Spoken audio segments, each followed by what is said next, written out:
I've got them right here. Oh, okay. And you can start whenever Charlie's ready. So 30 seconds from now? Whenever you want, Andy's ready to go. Okay, I'm going to thumbs up and then we'll Sorry, I clicked on the wrong link as well.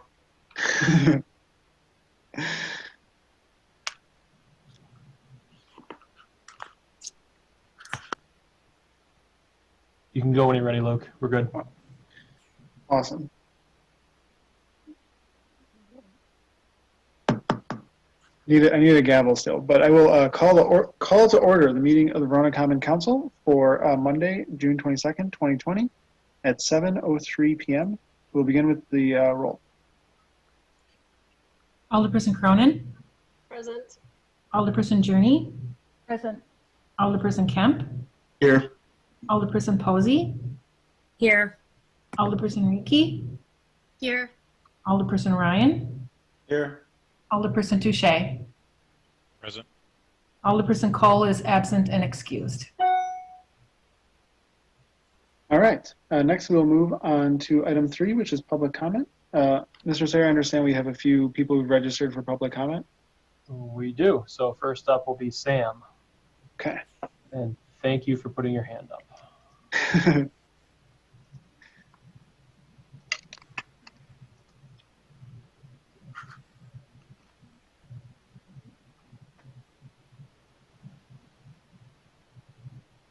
Oh, you're muted, Sam. You're muted. All right, can you hear me now? Sounds good. Take it away. All right, very good. So thanks very much for the opportunity to speak tonight. Following the last council meeting, I wanted to take a closer look at the data that Chief Coughlin shared of arrests and citations issued by the police department.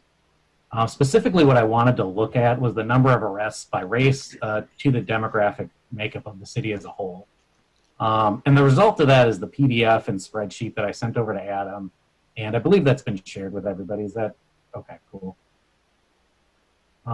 There's a lot of data to look at, and I'm not going to go through all of it because there's a lot there. But I wanted to take a few minutes to sort of introduce it to you and ask that everybody reviews it over the next couple of weeks, please. So the arrest data I've prepared is broken down by race and age group. And then the calculated value on most of the bar graphs, that's the number of arrests for a particular demographic group per 1,000 residents. So for example, if I wanted to find the rate of my demographic group last year, so I take the number of white people arrested, ages 25 to 34, that was 30 last year, divide by the total number of white residents in Verona, and that's about 12,000. Then basically just multiply by 1,000 to make the numbers a little more user-friendly. So that gives us 2.5 arrests per 1,000 white residents, just so you kind of know where everything's coming from. And based on what I've found in sort of the academic literature that's out there, this is a pretty common methodology for analyzing this kind of data. And then I also have a similar calculation specific to the 15 to 19 age group, where it compares arrests against the demographic makeup of the high school, because the demographics are especially different, mostly in the Hispanic population. Everything else is kind of in line, but city has a small Hispanic population. High school is about 20% Hispanic. Anyway, so that will show arrests per 1,000 students. And I want to acknowledge that this isn't really the best way to calculate arrest rates. More than half of the people arrested by our police don't live here in Verona. And similarly, in that 15 to 19 age group, those arrests aren't all happening at the high school. But that's the publicly available data, and it's just not quite granular enough to calculate the kind of metrics I would like to look at. But knowing that, I still think we can see some useful insight here. So the numbers, they're pretty jarring. Generally, we're arresting a lot of young to middle-aged Black and Hispanic folks, and at a much higher rate than white and Asian people. And there's a lot to review again, so I'll encourage you to dig into the data, please. And if there's a key takeaway, slide 5 is absolutely the most important. Compared to the demographics of the high school, we're arresting a lot of young Black people. And the data suggests that Black students are about 16 times more likely to be arrested than any of their non-Black peers. numbers. That's really jarring. And this is especially concerning because of something, it's a phenomenon called the school to prison pipeline. Near the end of the PDF, I've got a couple of links to some short YouTube videos that sort of explain it. But very briefly, this refers to a set of policies implemented in public schools over the last 30 years or so that tend to funnel students into the criminal justice system. And having those interactions at such a young age has really lifelong negative impacts. And it disproportionately affects students of color as well. So in the information I sent, I've listed some recommendations for what I think would be better metrics and more frequent reviews by the Common Council of these sorts of police interactions in the community. And I've also listed out some questions that just occurred to me initially. So again, please review the data, let it sink in for a couple of days. It's a lot to absorb. And then think about what questions you may have and we should be asking next. And I think it's really important to figure out and address what's really driving the inequity we're seeing in the numbers. And I want to be clear, I strongly believe that law enforcement is an important and absolutely necessary part of our community in Verona. But I also question whether the scope of their responsibilities is too broad. And I think it's really important to ask whether our school district is outsourcing its discipline to the police department. And if so, how do we find a better way to deal with these problems in our schools? So finally, if there's anything I can do to help with this, let me know. If there's data that needs finding or analyzing, I'm happy to help out. And I'm also pleased to answer any questions on anything I've shared. So I think everybody should have my email address, so please feel free to get in touch. Thanks, everybody. Thank you. I do want to say I really appreciate the feedback. Based on the rules regarding open meeting laws and stuff, we can't discuss it today. But it's the kind of thing that going forward I would encourage alders, city staff to kind of look at. But we can only discuss stuff that's on the agenda tonight. So like I said, I really appreciate the feedback, and I really appreciate a deeper dive into the numbers. I didn't mean to do it myself, and just hadn't found the time, and now someone else did it. So yeah. Mr. Sayre, I understand we have 3 more speakers. Yes, and sorry, Sam, I didn't mean to cut you out that quick, so I apologize. Next up is John McKenzie.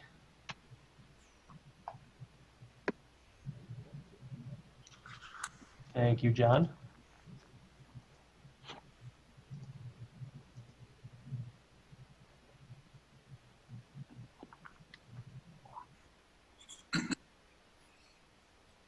Ready? Okay, great. There's 2 things I'd like to talk about in these proposals that you have before you. The first one is this enormous gap in the subsidy that we have versus our competitor. And the second one is the appropriateness or inappropriateness of subsidizing new retail at this point, which is a big part of our competitor's proposal. First, the subsidy issue. I'm going to summarize the TIF requests of each of the 4 finalists. We requested between 2 and 2.5 million, depending on the various plans. North Point Avanti was about the same. Gorman was 2.5 million. And then Steve Brown Alexander has come in at nearly 9 million. And that doesn't include, if you read the proposal, anything for the New Century School. And they proposed a children's museum there. And I would guess that's probably another 2 million to build that out. So we're talking about a substantial gap here between them and us. At a very minimum, it's 6 million, and it could be more than 8 million with the Children's Museum. In the latest handout that they gave you, they've explained this gap as one of 2 possible reasons. One is they say our scope is probably less. Secondly, they say potentially our budgeting is inaccurate. So I'd like to examine that. Let's look at the scope. First of all, after our last meeting, there was some discussion about the pool and its sizing, and it became controversial. And one of the alders asked if we would be flexible and what we would be willing to look at and deliver if it wasn't a pool. So to show you we were flexible, in that recent handout, we developed an option B, which was a plan with no pool. So let's look at the scope. The Brown-Alexander proposal, and for the time being, I'd like to exclude the retail issue because, and I'll get back to that. But just looking at the public spaces and what the two plans offer, in the Brown plan, they've offered what they call a gathering space, which is essentially pavers, some kind of a round art object of some sort, and a wood pergola. Then they've offered what they call a great lawn, which is a grassy area. And then they've proposed a children's museum in a reworked New Century School. Or they've said something else. It could be something else that's undefined. But it's unfunded. Both the construction is unfunded in their proposal, as is the ongoing operating cost. In our proposal, and I'm going to use option B, we're proposing an ice rink for four-season use, a pavilion building, a community green, which is essentially the same as their great lawn. And this is an area that can be used for multiple purposes, including a farmer's market. We've offered a performance amphitheater with a beautiful bandstand and a strolling garden. And then we've offered this something that's very specific, and that is this skilled trades center in the school. And that is, I would point out, totally funded in our proposal, including operating costs. So our scope is obviously greater. Now to the inaccurate budgeting argument. That would suggest that I'm either deceiving you or incompetent. And I'm not going to spend a lot of time on that one. I shouldn't have to. My reputation precedes me. You can call ex-mayors, bank presidents, community leaders, residents, or anyone I've done business with in my over 30 years, and you will not hear the words dishonest or incompetent. I've not in the past, nor will I ever tarnish my reputation to do a deal. So they've offered those two reasons to explain this $6 to $8 million gap. I believe I've disproved them. They just don't fit. So let me offer some other possible reasons. They were overconfident about what they thought they could get from you. They overreached, and now they're trying to create a smokescreen to explain it away. Maybe we want this more, not for reasons of money, but because we want to do something special in Verona. We gave you a better deal. Maybe we're more efficient. We act as our own general contractor and we don't add a fee. That's a substantial savings. They use a general contractor for everything that they do, and that's much more expensive. I also notice that whenever they do their presentations, they've got like 7 people there. So they probably have more overhead than we do. All those people need offices and all those people need to get paid. Bottom line, with a gap of $6 to $9 million, we're offering more. And accordingly, I'm not the one who should be answering the tough questions.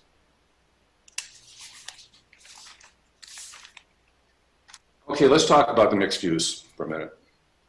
They want to add 10,000 square feet of new retail at the corner of Verona Avenue and Marietta. I want to remind you that they already have 28,000 feet that they built by the high school that they call Market 5.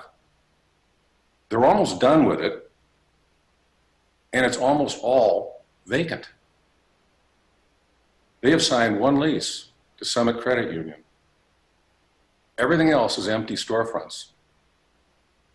Next, you've got 26,000 square feet that you've approved as Sugar Creek Commons. It has a fence around it. North Point has under contract land around the Classic, and they're going to add probably 10,000 feet, at least 5,000 feet of it, to 5,000 probably the bank, but the rest of it is unleased. And then you have another 6,600 feet vacant at the east end of Verona Avenue. That adds up to over 60,000 square feet of unleased space. And they're proposing to add 10,000 more. They say their candidates are bakeries, restaurants, brew pubs, yoga studios, coffee shops, and something they call experiential services. I don't even know what that is. They admit that the existing space is not renting now. So they want to offer a 30% discount to lure tenants to their space.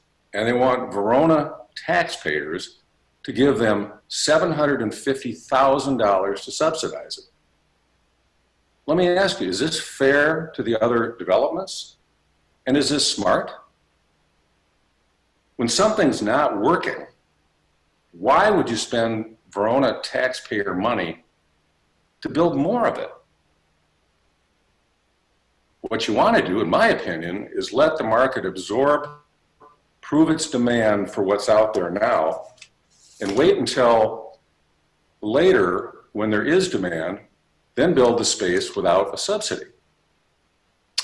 Bottom line, I think when you break the proposals down clearly and look at which plan best represents the best stewardship of Verona's taxpayer dollars, I think it's sort of obvious. Our proposals, both option A and option B, are more usable and, in my opinion, more exciting, and they cost much less. Now, I'm a taxpayer in Verona, and if I was not in this competition and somebody else was sitting in my seat and I had the choice, I know which one I'd pick. With McKenzie Apartment Company, you're going to get a proven track record of development in Verona that's successful. You're going to get the #1 online reputation of any apartment owner in the state of Wisconsin. You'll get 2 dynamic, game-changing plans with more amenities to choose from. You'll get an efficient use not only of this special property, but responsible use of Verona taxpayer dollars. So Jack, me, Rich Arneson of Stonehouse, and our associated design team of Knothy Bruce and Ken Psyche, we're all committed to delivering you the finest public-private development in the history of Verona. Thank you. Okay. My understanding, Mr. Sayers, we had 2 more speakers. Yes. So Hold on I one guess second. whoever's next. All right. Next up, I have Rich Arneson.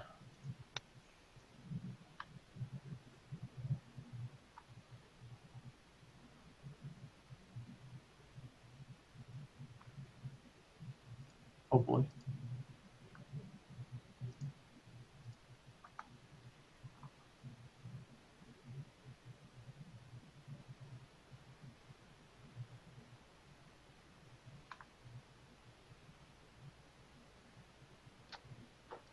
Hold on.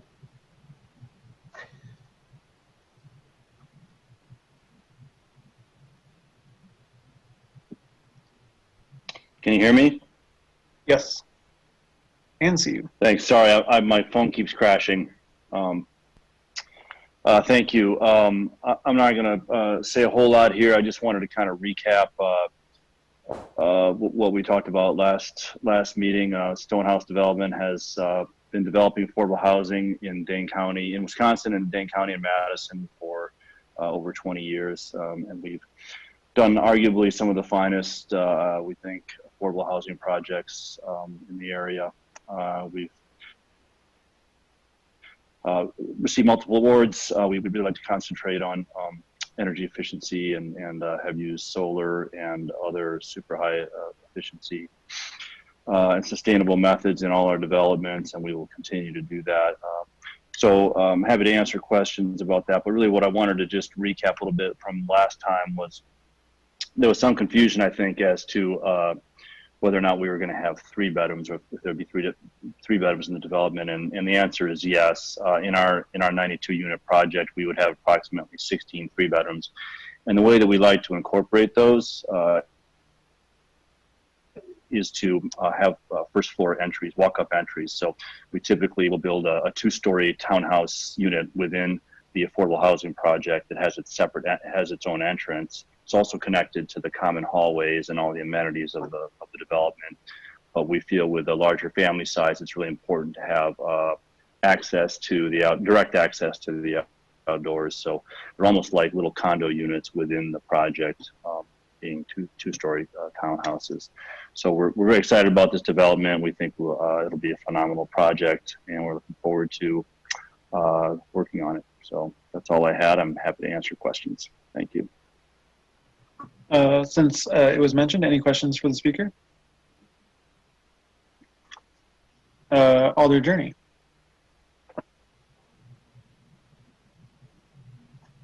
Oh, you're muted. It looks like that would be a $2 million project according to the grid that was put before us for the those units. Oh, you're muted as well, Rich. Okay. Thank you. Are you asking what our project cost would be for our affordable housing development? Yes. Typically, you know, that's a long, somewhat long and depressing story about the rise of construction costs over the last 5 years. But typically, our developments would be in the neighborhood of $175,000 to $200,000 per unit. So, you know, that would be, you know, $15 million to $20 million, something like that, for 92 units. Okay. All right. I understand. Yeah. Thank you. Sure. Any other questions for the speaker? Seeing no other hands, thank you for your testimony. Thank you. I think we have one more speaker now, Mr. Sayre. Yes, one more. Great.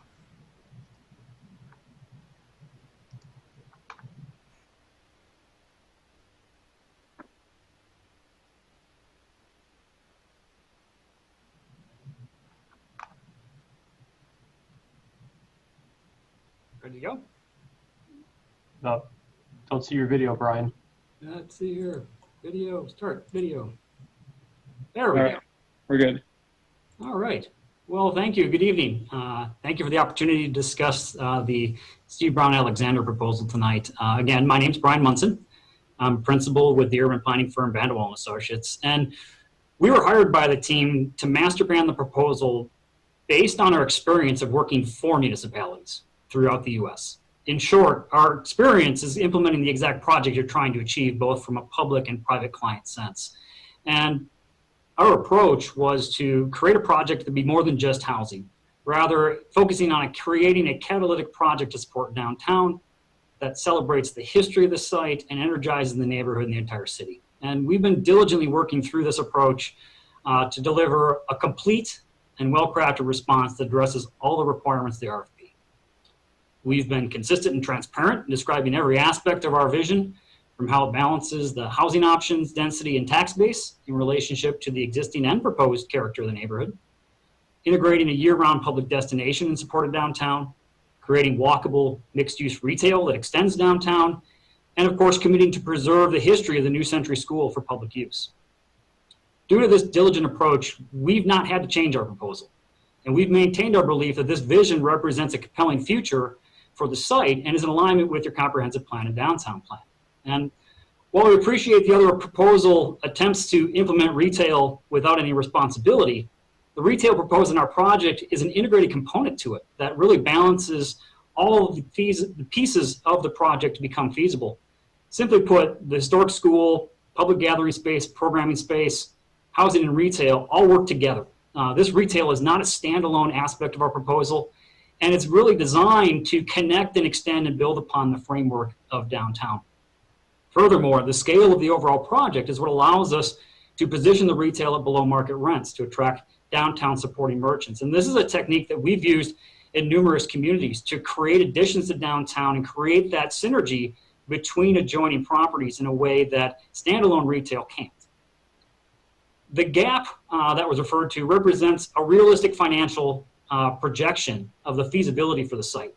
We could have included more density and height, made assumptions for competitive grant financing, or reduced the quality open space to illustrate a smaller gap like the other applicant, but we believe the proposal and transparent approach would have suffered as a result. We stand by our projections as a worst case scenario and are confident that we can work with you to reduce that. But again, we wanted to be complete and transparent and give a full documentation of the sources and uses of funds and cover the entire project in our RFP as required by the RFP. Our team's experience in other communities and comparable redevelopment sites led us to dream big, as this site offers options that can't be replicated anywhere else in the city. Our vision seeks to capture this unparalleled opportunity, but first we have to build a foundation of partnership and transparency. And that's why we've shared details about everything, including realistic financial projections and project information about every aspect of the proposal. We recognize tonight is really the first step in building that partnership that'll take to implement your goals for the site, and we welcome conversations with the entire community every step along the way. We will continue to work with you to make this a legacy project, a project that we can all look back on many years from now as a critical investment and a turning point in the growth and vitality of downtown in Verona. We are excited about our project and the vision for this project. We believe that our experience in planning and implementing redevelopment projects just like this offer a strong partner for the community to move from vision to reality. As mentioned previously, we have our full team here tonight, and it is a full team because we have a lot of experience, and each of the team members brings different project examples to bear on the project and different experiences that lend itself to strengthen the outcomes. And so we have the full team here tonight, and just wanted to take a brief minute to say thank you again for the opportunity to be here, for your forethought in starting off on this process, and wanted to thank you again for the opportunity to present our vision for the Sugar Creek Elementary School site. Thank you. Thank you. Mr. Sayre, do we have, I think, one more public speaker? You have a hand up. I think it's Kevin Sherman. Okay. Yeah. We So haven't I'm had any just. Yeah, I'm gonna allow him to talk, and then we'll see if he needs to have his video on. So hold on. Hey, Kevin, is that you? No, he's muted. Yeah. All right, he's on. Nope.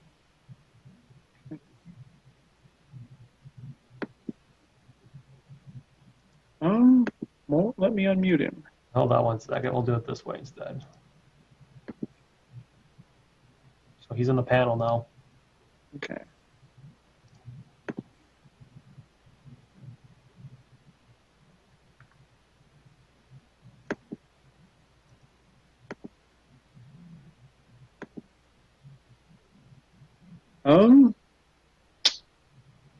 What do you want me to do? Any chance you're gonna mute yourself, Kevin?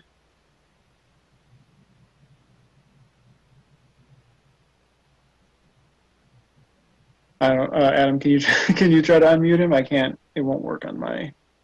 I'm working. Okay.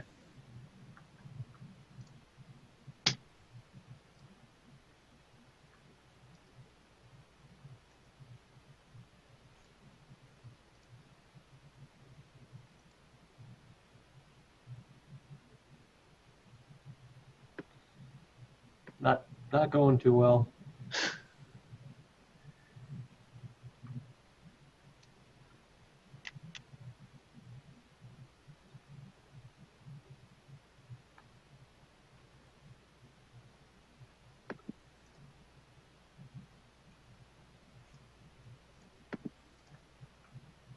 I can't get it. Yeah, it's weird how it doesn't, because anyone else I can unmute, but for whatever reason. All right, I guess my apologies to the speaker. We will, if we can get it sorted out, can send him back. Otherwise, I guess we'll proceed with the meeting. Sorry about that. I totally understand why we're meeting remotely because of COVID-19 and the pandemic, but man, I'll be much happier when we get back to in-person meetings, whenever that is. Was that the last public speaker? Yes. All right. With that, we will move on to item 4, which is approval of the minutes from the June 8th, 2020 Common Council meeting. Questions, comments, motions?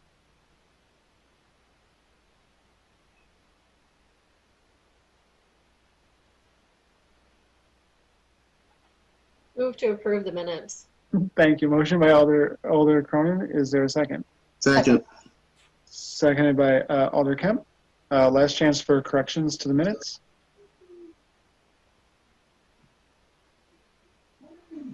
Seeing no hands. All those in favor of approving the minutes from the June 8th, 2020 Common Council meeting, say aye. Aye. Aye. Opposed, no. And that motion passes. Next, we'll move on to item 5, which is mayor's business. I have nothing under this one today. We'll move on to item 6, which is announcements.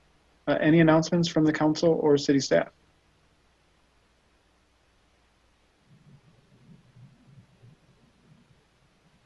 Seeing no hands, we'll move on to item 7, which is the administrator's report. Mr. Sayer. Thank you. The next meeting we have will be the Plan Commission meeting on July 6th.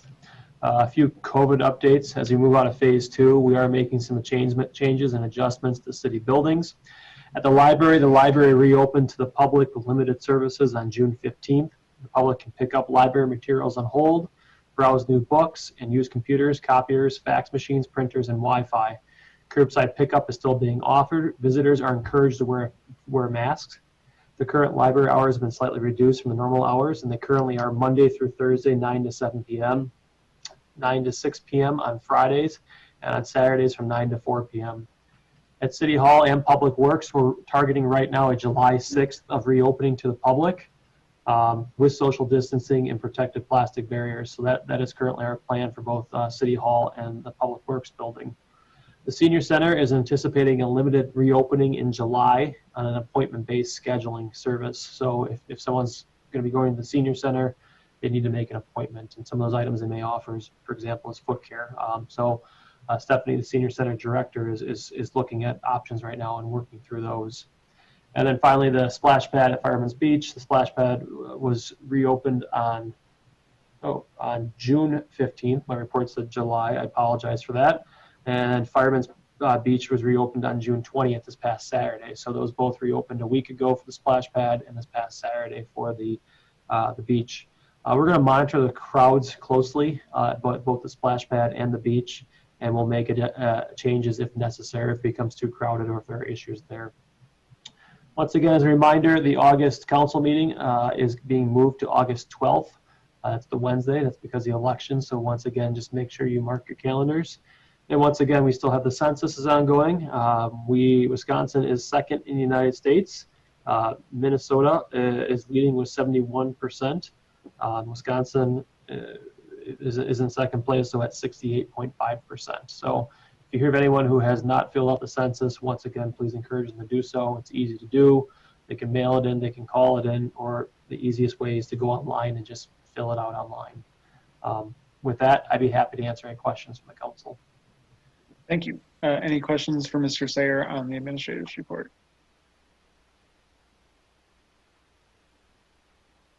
Alder Cronin. I don't have a question. I just wanted to add to the report about the library that the first hour that the library is open every day that it is open is reserved for senior citizens or those who have issues with being immunocompromised so that they get the first crack at a very clean library.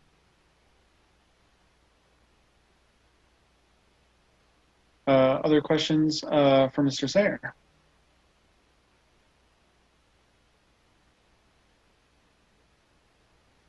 Seeing no further questions, we'll move on to item 8, which is the engineer's report. Ms. Fisher. Thank you. For the well 6 pumping station construction, permanent electric power has been connected and the natural gas connection is currently being coordinated. The sidewalk has been poured. The flooring coating is planned for, actually is planned for end of last week. Generator, exhaust piping, HVAC, and electrical items are anticipated to be completed this week. The contractor plans to begin testing and pumping of the well, HVAC, and electrical controls this week as well. Asphalt paving, finish carpentry, and well startup are anticipated for late this month to mid-July. For the Verona Area High School Construction Traffic Improvements Project, for West Verona Avenue, outside lanes are closed through the project area while electrical and finishing items are completed. For West End Circle, final asphalt paving is planned in the next couple of weeks. Traffic will be shifted to accommodate this work. For Wildcat Way and Stewart Woods Road, asphalt paving and finishing items are planned. For North Nine Mound Road, final paving is complete and finishing items remain. And the signals at Verona Avenue, West End Circle, and Verona Avenue, Nine Mound have the potential to be activated in the next couple of weeks, but the date is still to be determined.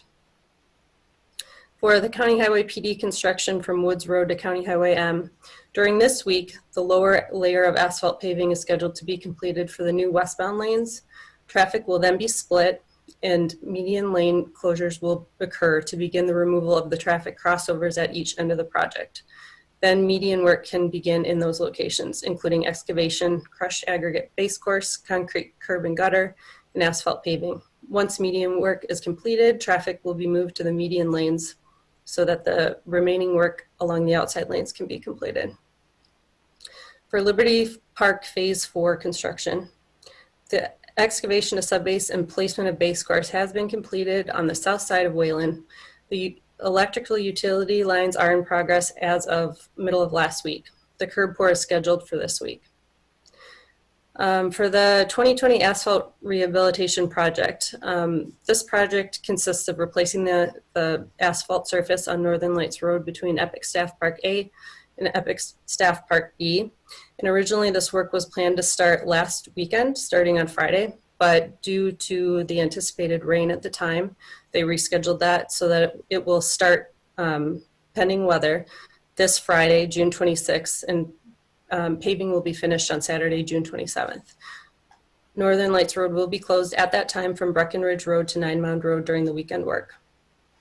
For the 2020 chip seal project, that project has finished up and they're just doing the sweeping to clean up, and that sweeping should occur through this week. And then finally, for some of the design projects, a few updates. The East Side Interceptor design, 90% construction plans are being submitted to city staff for review this week. Easement acquisition has commenced with property owners.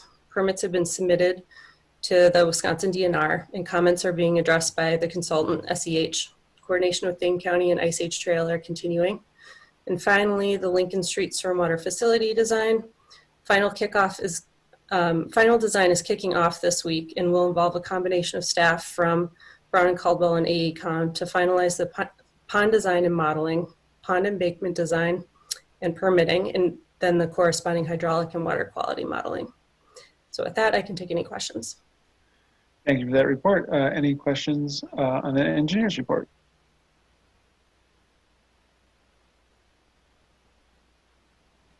Seeing no questions, thank you. We will move now on to item 9, which is committee reports. First up, we have Public Safety and Welfare Committee. Alder Rieke. Thank you. I'll first make a motion to approve an application for a Class B fermented malt beverages license from Hop House Brewing Company, LLC, doing business as Hop House Brewing Company, 231 South Main Street, Verona, Wisconsin, 53593, Philip Hoekst, agent. Second. Motion by Alder Rieke, seconded by Alder Touche. Alder Rieke. Hop House Brewing Company is requesting a Class B fermented malt beverages license effective July 1st, 2020. This license will be in addition to the Class C wine license, renewing on July 1st. Hop House Brewing Company will once again be considered a brew pub, which requires the business to hold a Class B license. Nothing will change regarding hours or service at the Verona location. Second. Motion by Alder Rieke, seconded by Alder Touche. Alder Rieke. Hop House Brewing Company is requesting a Class B fermented malt beverages license effective July 1st, 2020. This license will be in addition to the Class C wine license, renewing on July 1st. Hop House Brewing Company will once again be considered a brew pub, which requires the business to hold a Class B license. Nothing will change regarding hours or service at the Verona location. So I guess I have a question. This is more of like a paperwork thing than any, real world change is kind of what it is. Yes, and if you would like, perhaps Ellen Clark could give a more thorough explanation of the reasoning. Sure, thank you. So as we all know, the Hop House is opening a second location, and they're hoping to have a full service bar there. And in order to do that, they have to become a brew pub. And that involves also a state permit and a requirement for a Class B fermented malt beverages license. So that's really the reason that they do that. Once they have a brew pub permit, then they can have more than one. It becomes a brew pub group, and they could add on if they'd like. So they can brew at their new location, sell that beer here in Verona. They can also continue to brew here in Verona if they like. But the primary reason for this is so that they can have a full bar at their new location. Thank you for that explanation. Motion before the body. Questions, comments on the motion?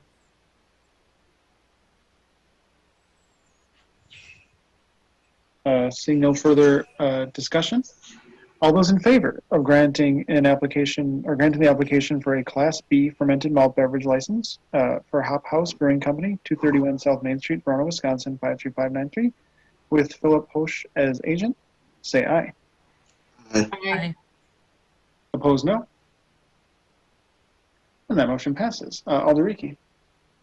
Next, I move approval for an application for a combination Class A fermented malt beverage and Class A intoxicating liquor license from Quiktrip Incorporated, doing business as Quiktrip number 1075, 233 Wildcat Way, Verona, 53593, Juan Alfonso Primo, agent. Motion by Alder Rieke, seconded by Alder Touche. Alder Rieke. Approval of these licenses will allow the new Quiktrip convenience store on Wildcat Way to sell alcohol. The license will be effective July 27th, with store opening scheduled for July 30th.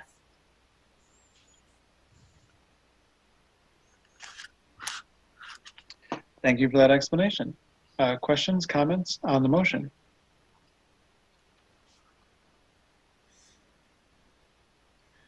Seeing no further discussion, all those in favor of granting the application for a combination Class A fermented malt beverages and Class A intoxicating liquor license for Quiktrip Inc., doing business as Quiktrip 1075, 233 Wildcat Way, Verona, Wisconsin, 53593, with Juan Alfonso Primo as agent, say aye.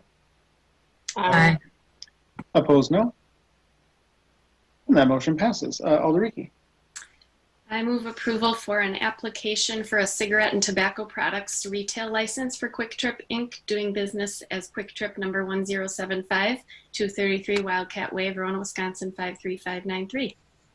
Motion by Alder Rieke, seconded by Alder Touche. Alder Rieke. Approval of this license will allow the new Quiktrip convenience store on Wildcat Way to sell tobacco products. Thank you for that explanation. Questions, comments on the motion?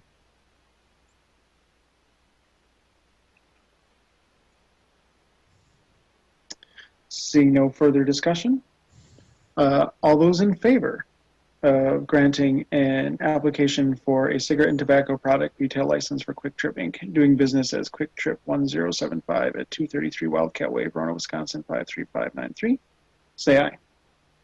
Aye. Opposed, no. And that motion passes. Alder Rieke.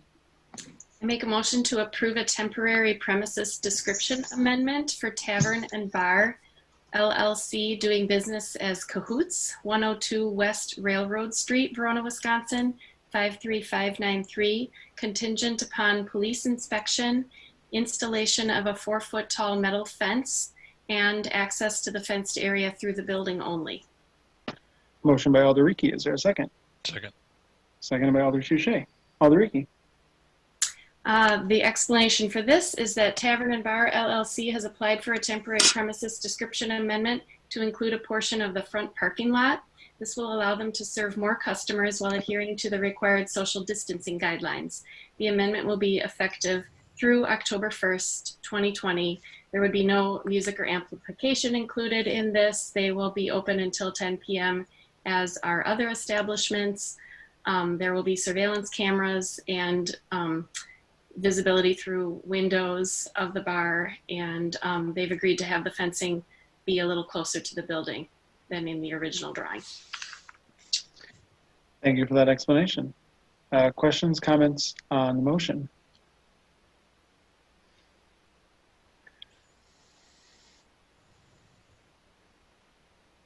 Seeing no further discussion, all those in favor of granting a temporary premises description amendment for Tavern and Bar LLC, doing business as Cahoots at 102 West Railroad Street, Verona, Wisconsin 53593, with the contingency specified, signify by saying aye. Aye. Aye. Right. All those opposed, no. And the motion passes. Alderiki. I make a motion to approve a temporary premises description amendment for LBO Inc., doing business as Fifth Quarter, 161 Horizon Drive, number 110, Verona, Wisconsin 53593. Second. Motion by Alderiki, seconded by Alder Touche. Alderiki. LBO Inc. has applied for a temporary premises description amendment to extend the existing patio into the front parking lot to allow them to serve an influx of customers expected during their annual golf tournament, which is scheduled for July 11th from 10 a.m. to 10 p.m. Thank you for that explanation. Questions, comments on the motion?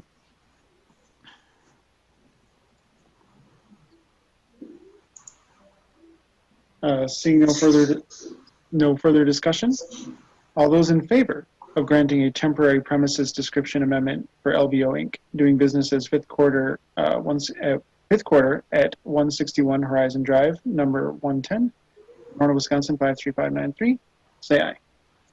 Aye. Opposed, no. And that motion passes. Anything further from Public Safety? Nothing further. Thank you. Thank you. Next, we'll move on to 9B, which is the Finance Committee. Alder Kemp. Thank you, Mr. Mayor. Adam, do we need to bring the gentleman on now? And should I just make a motion on the first one right away? Sure. Okay.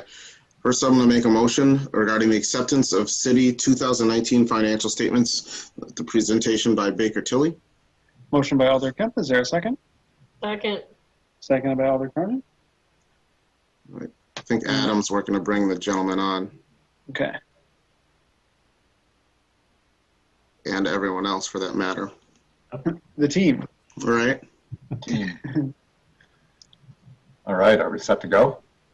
Yes, sir.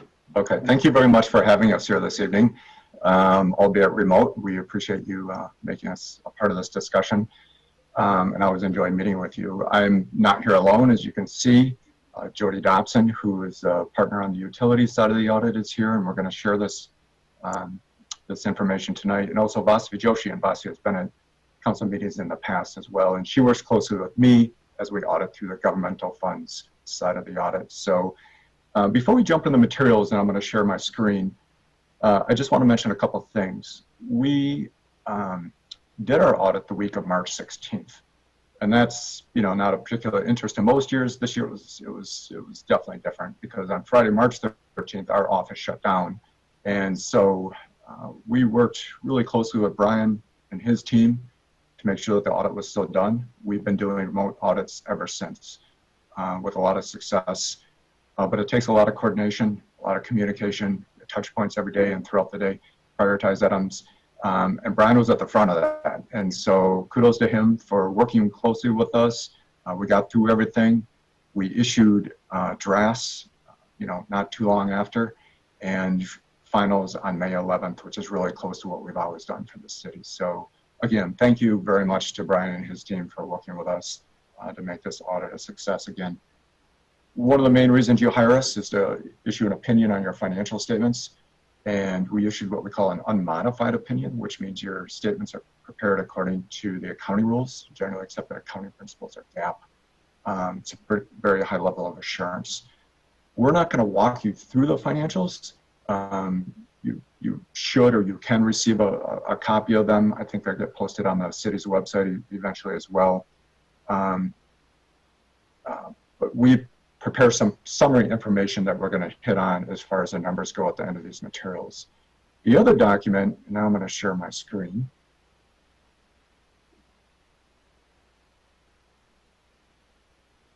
Everybody see that okay? Okay. This is the other document that we issue. It looks very different than it has in the past. In the past, we've issued something called the Report on Internal Control, called the Management Letter, Communication to those charged with governance and management, meaning you. We redid that this year, and Jody played a big part of that with our firm. We had a lot of different methods of communicating these types of items that take place during the course of the audit. We kind of brought that all together, and we tried to create a much more readable document with a lot of the required content, but at the same time, information that we felt the governing bodies such as you might be interested in. So I'm not going to walk through this in detail. I'm just going to mention a couple pages here, a few pages, and we'll work our way to the bottom, which is where the highlights and the graphs are. If I can get there. There we go. So page 10 has a couple of new accounting standards that the city implemented this year, 84 and 88. Change the way your tax collection fund is presented because of the city, as you know, is a collecting agent for the school and the technical college and other districts. So this standard changed the way that looks in your financial statements. And then 88 required certain debt disclosures that had not been there in the past. Pages 12 and 13 get at kind of that old language regarding the internal control issues that come up during the course of the audit. We only had one item, and it's on this page 12. And it's just like we reported to you in the past, we report to most of our governments, 90% of them probably, where we actually prepare the financial statements for the city. And just because of limited resources and the challenges associated with that, like I said, we do that for most of governments. The thing that's really notable on here, even though we prepared your financials, we didn't have any material entries for the audit. And that is very unusual. You know, we look at a lot of documents between us and the utility team, and the fact that we didn't have any material entries is again, very commendable of the Brian, not just for the audit, but even more importantly, so that you know during the course of the year, you've got good numbers coming out of the system that you can rely upon to make your decisions. We came in here, we said that we had 50 some entries. That may make you wonder what you're looking at come October or something else like that. And then page 15 through 18, these are what we call required communications. It just hits on a lot of kind of high level things that you'll see in any kind of audit and all audits. Different accounting policies, estimates that we had to focus on. Again, at the bottom of this, any adjustments or anything would have been noted in here. Disagreements with management, we didn't have anything like that. So this is kind of the area where you don't want to see a lot because that's something that we would be talking about right now, but nothing of concern in that area that required communications. And then on page 20, this hits on a few new accounting standards that Brian's aware of, and we've talked to him as well, so that the city is prepared for these. Interesting enough, since this was issued in May, several more have been issued. We're up to 95 already. The good news, and why I mentioned this, is 95 actually allowed the delay of implementation of these for 1 year, with the exception of 87, which is going to be a big challenge for a lot of places in dealing with leases, for 18 months, so effectively 2 years. It's going to give us all a break, which is unprecedented from GASME as far as I'm aware. And then we get into the last thing I'll mention before we talk about the numbers are just some informational points. And if there's 4 or 5 pages on here, things that we feel are relevant for a lot of our clients. And if you're interested, there's hyperlinks and other things that you can look at in here as well. Recruiting, you know, IT, all kinds of different things, things that are trending these days. So with that, I'm going to be quiet for a few minutes. I'm going to turn this over to Vasavi Joshi. Vasavi is going to talk about fund balance. Okay, yep. Thank you, John. Good evening, everyone. So the first page that we are looking at, it shows the comparative information about general funds fund balance. And as you can see, it is divided into a few categories, and these categories are defined by the accounting standards. And at the very bottom is the most restrictive category, which is called a non-spendable fund balance. What it means is it's just not in a spendable form because it's tied up in either like long-term assets or prepaids and stuff like that. So as you can see, the two bars, the black is prior information and green is 2019 numbers. So there is a slight increase in non-spendable fund balance, and it was mostly because the prepaids went up. Just a timing issue. Sometimes the city pays certain things in January and sometimes in December. So that's what it is. And then the next category above that is the assigned fund balance, and that's where the city says we're going to set aside fund balance for certain purposes, and a lot of times it's for subsequent years' budget, and city also has assigned fund balance for compensated absences, sick leave, and such. So as you can see, it went up slightly, and it was a combination. You know, about 90,000 was additional assigned for 2020 budget compared to last year, and then also the compensated absences went up slightly. And then remaining is unassigned, which is free and available fund balance. So even though the fund balance in total increased about 200,000 compared to last year, the unassigned pretty much stayed the same because, you know, the non-spendable and assigned went up slightly.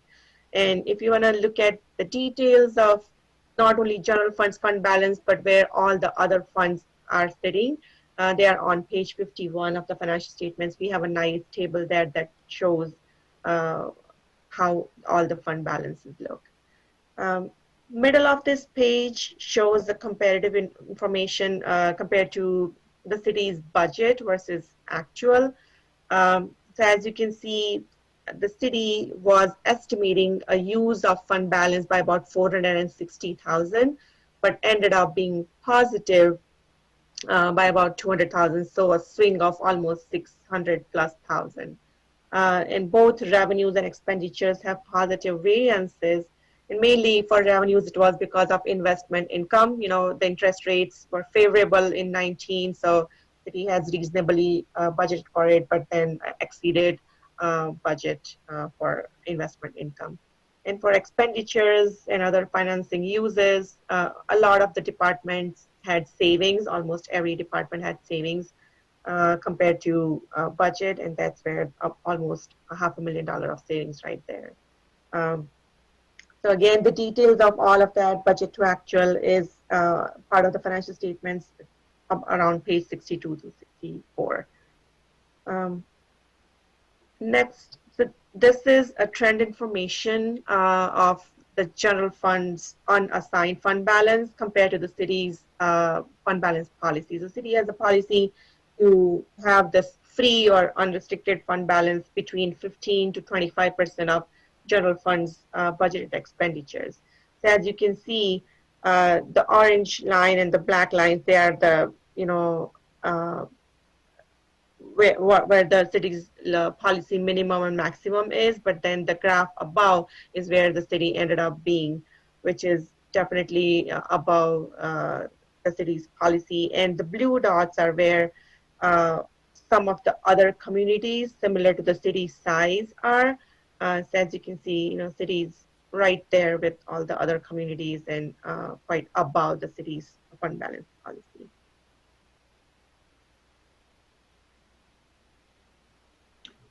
Thank you, Vasi. I'm going to shift gears for the next two slides, and we're going to talk about debt. Two different ways of looking at it. And this first slide is taking a look at the city's outstanding debt as defined by the statutes. It's really focused on GO debt. And so this kind of lays it out where the black line you can see is your debt capacity, which is 5% of your equalized value. And that's had a nice steady trend upwards, as you're very aware of. Went up about 5.7% from 18 to 19. The green line represents the total outstanding GO. I say total because the utilities have a little less than 10% of it, but out of 51 million, the city, including the TIFs, have 47, and the utilities have 4.6. So that's how you come up with the 51 million on the green line for the city. The actual capacity used at the end of the year was 34%. As you can see that calculation on top. The other debt that's outstanding is obviously within the utilities revenue debt, and I'm gonna say that for Jody, as that's a part of our slides. And then the compensated absences is listed about 2/3 of the way down there. Those are accrued employee benefits. In the past, we had a similar graph for the city, and we used to put some data points out there, similar to what Basti was just talking about for fund balance. Is how does the city's outstanding debt capacity compare to other places? Not so much that we audit, but that was put out by used to be the Wisconsin Taxpayers Alliance, also Wisconsin Policy Forum. They changed the format of that reporting. There's no longer a hard paper publication of that, but there is information that's really interesting. It's free and easy to access. If I can figure out, anybody can, with this link in here, it'll give you some statistics, including for the city as well. And then the other slide is, like I said, focusing not so much on outstanding debt, but what does the city pay in debt service in its governmental funds compared to the rest of its non-capital expenditures. That's kind of a mouthful, but it's a common metric that's used. And you can see the green line that is, as it's plotted out here. So 31% of the expenditures for the city's governmental funds, including TIF, go towards principal and interest when you compare it to the rest of the expenditures, excluding capital. We back capital out because otherwise it would be bouncing all over. Those black dots are places that we audit of, again, similar size based upon population as Verona. It's not so important to compare the city to where other places are. I want to emphasize that, just like we've always emphasized that in these presentations. Really, it's important how do you manage your debt load. And I know you work closely with your municipal advisors to make sure that's a manageable amount. So 31% for the end of the year. You can see how it's broken down at the bottom there between principal and interest over the last couple of years. With that, I'm going to turn it over to Jody so she can talk about the utilities. All right. Thank you very much. So what I want to do is just touch on each of the three primary utility funds and the results here. We do look at things a little bit differently within the utility funds because they follow full accrual accounting and operate a little bit more like a business. So the first thing we want to look at is the operating results, and I've got the water utility to start here.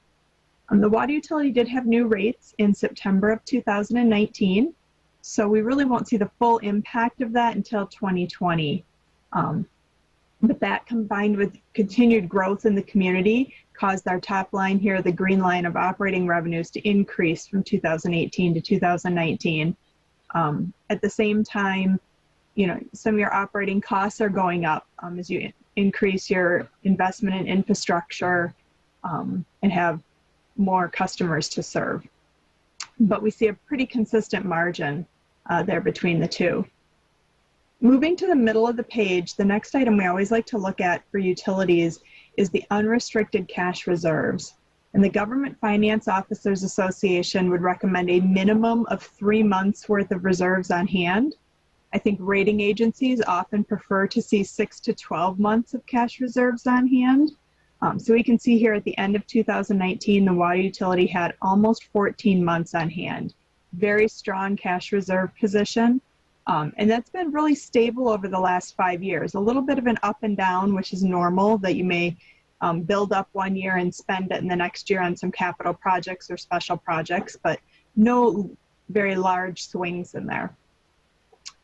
The next number we have pertains to the revenue debt that John mentioned. So the utilities have issued revenue debt where the revenues from their sales to customers are pledged for that debt rather than the city's taxing authority. And as part of that debt, there's often a requirement that the utilities maintain what's called a debt coverage.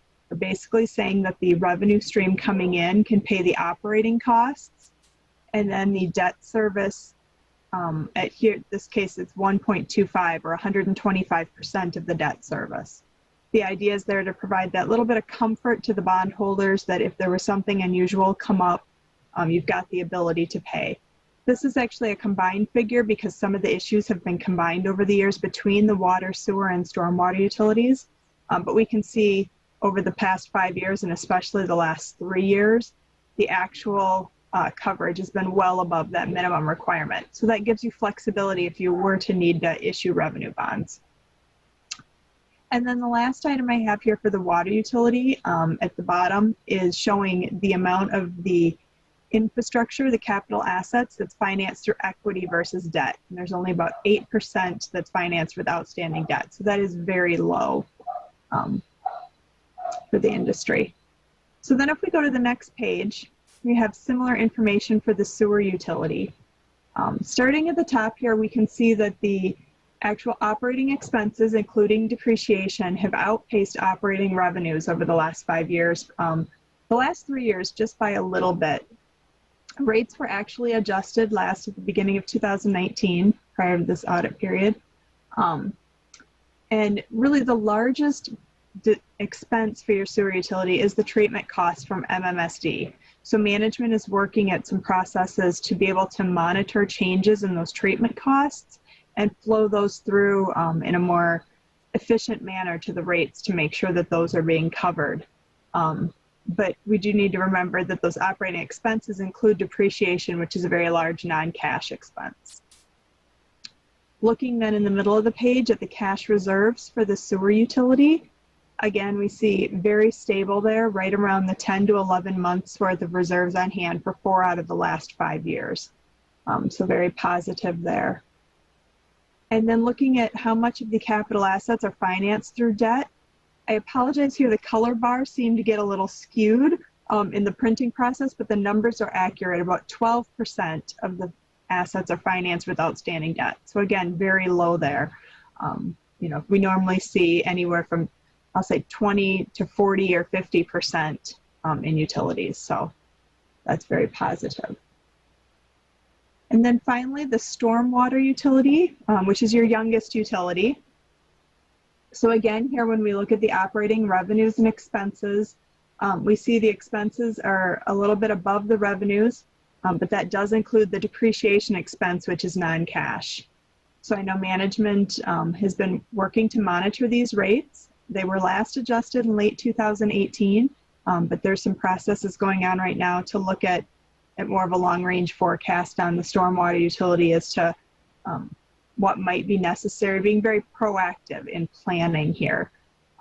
And the reality is that with that non-cash expense, may look like the expenses are higher, but when we look at the cash reserves, again, a very strong and stable position here, almost 17 months worth on hand at year end. So really giving a lot of flexibility, and only about 3% of the assets of the stormwater utility are financed with outstanding debt. So all 3 of the utilities have the ability to borrow if needed, have strong cash reserves to fund ongoing projects.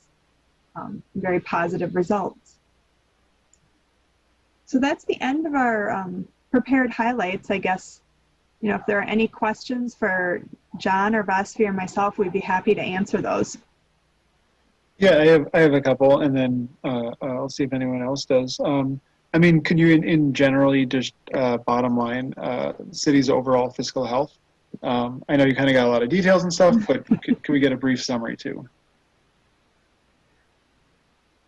I can start and speak to the general funds, and then Jody, if you want to add on. But yeah, I mean, you know, quite often a lot of places we'll see there's, you know, strength on the utility side, but not so much on the general side, or vice versa. But for, you know, for years, the years that we've been working with the city, it's always been very strong on both sides. And of course, there's some fluctuation, a lot of activity in your TIFs, but your TIFs have done very well. You know, that's something to note as well. So your general fund is solid. As Vasi pointed out, you're over your policy, you know, what you're looking for a little bit, which is a good thing to have, especially right now, because these are challenging times, and that allows you to absorb that, you know, what we're going through to some extent. Juliana, if you want to mention anything about the utilities. I would echo that for the utilities, as they've been, historically in a very good position, which puts them in a good position at this time. We've really seen a lot of proactive planning to be able to maintain that to go into the future. Yeah, I really don't have any red flags or things to keep an eye on as far as financially, especially as of December 31st. Yeah. Well, thank you for that summary. I still, as I've said before, would like to see our debt continue to go down. I know that's not always possible, and there's a lot of other factors that go in, but I do think it's an opportunity for us to improve, even if things are good overall. That being said, any other questions from the council?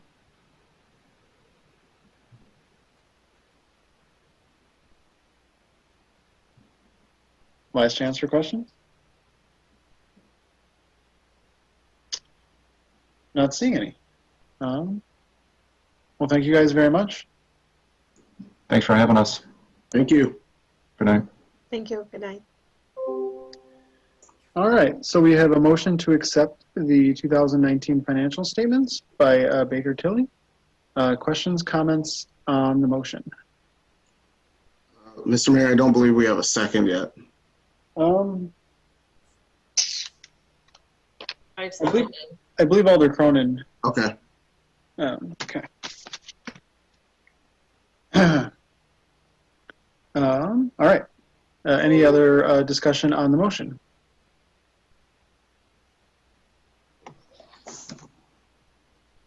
Seeing no further discussion, all those in favor of accepting the city's 2019 financial statement as presented by Baker Tilly, say aye.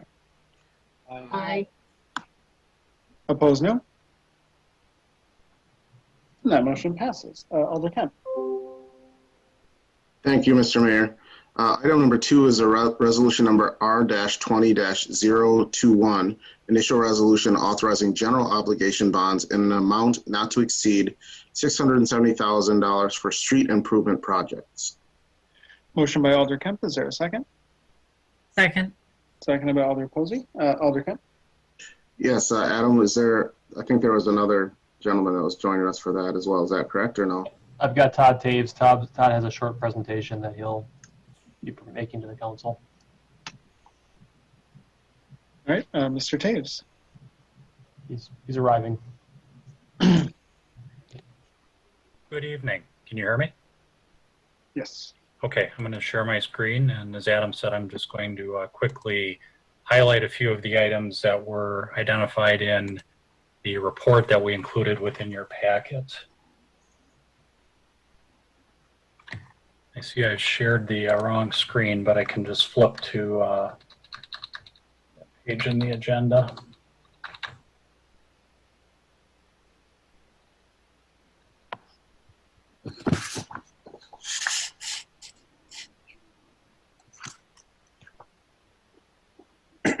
I'll be speaking to actually all the remaining items on the agenda, as they're all related to the singular bond issue. And I apologize, this is sideways. That's why I want to display a different screen, but I don't want to hassle with switching that. So I apologize for the sideways view. But in total, the resolutions would authorize us to proceed with a $5,680,000 bond issue. That $5,680,000 funds $5,555,000 in public improvements that your capital budget for 2020 calls for. That consists of $655,000 for street improvements, $400,000 for park improvements, and $4.5 million for sewer improvements. And as it relates to the audit discussion you just had, one thing that's noteworthy here is obviously the lion's share of this borrowing is for sewer improvements, and those costs for the debt service will be paid for by that utility. So in terms of projects that you'll actually levy for debt service, we're at just over $1 million between the streets and the parks. In terms of the debt service impact, we've broken down the schedules for each of the 3 elements of the financing, and then show them as a combined bond on the far right-hand side of the exhibit. The street improvements and the park improvements, We will finance those over a 10-year term within the overall bond structure with level payments. The sewer improvements, due to the size of the project and the fact that you want to finance improvements over at least their useful life, we've amortized that for a total of 19 years. All told, based on estimated interest rates, we're projecting that the $5,680,000 will have associated interest costs of just over $1.1 million over that 19-year life of the issue. The next exhibit, we show that same bond issue, but it's in the context of your existing debt.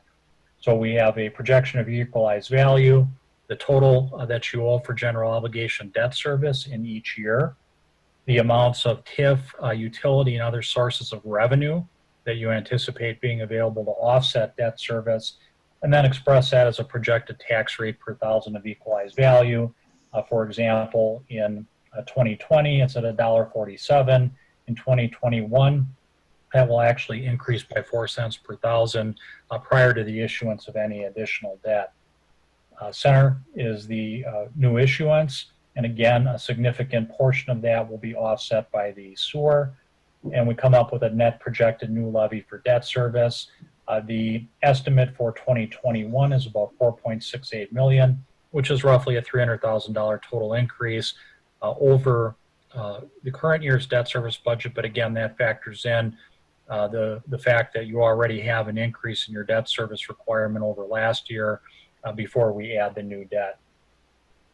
The last thing I would note would be interest rates, and what this graph identifies is over a 10-year period, what we refer to as the bond buyer index, and it's simply a measure of where interest rates are on a 20-year bond held by an investor. And you can see over the 10-year period, and here's where we are today on the top right of the graph, we are at very, very low interest rates, even though we've seen a fairly significant amount of volatility.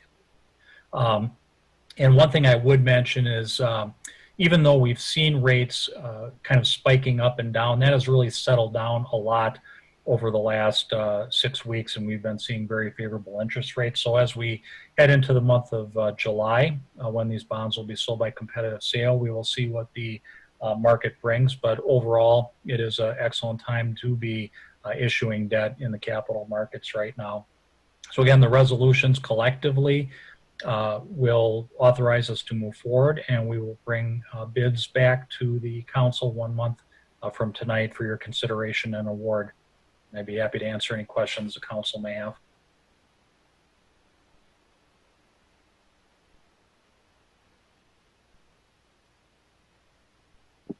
Okay.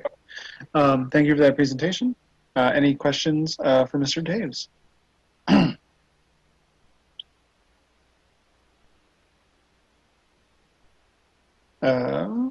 Seeing no further questions, we will go back to the motion, which was regarding Resolution 20021. Questions, comments on this motion?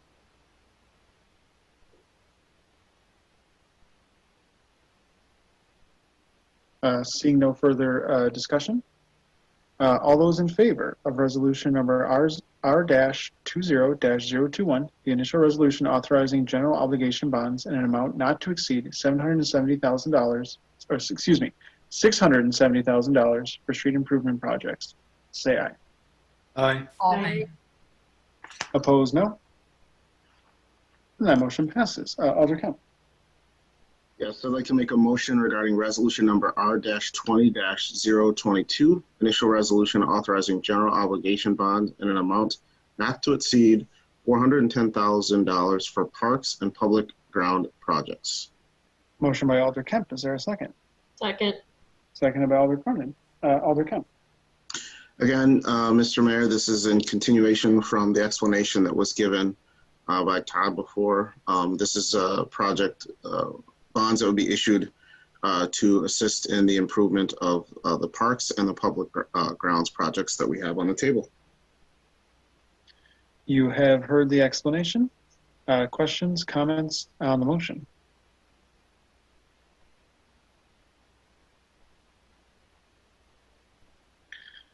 Seeing no further discussion, all those in favor of resolution number R-20-022, the initial resolution authorizing general obligation bonds in an amount not to exceed $410,000 for parks and public grounds projects, say aye.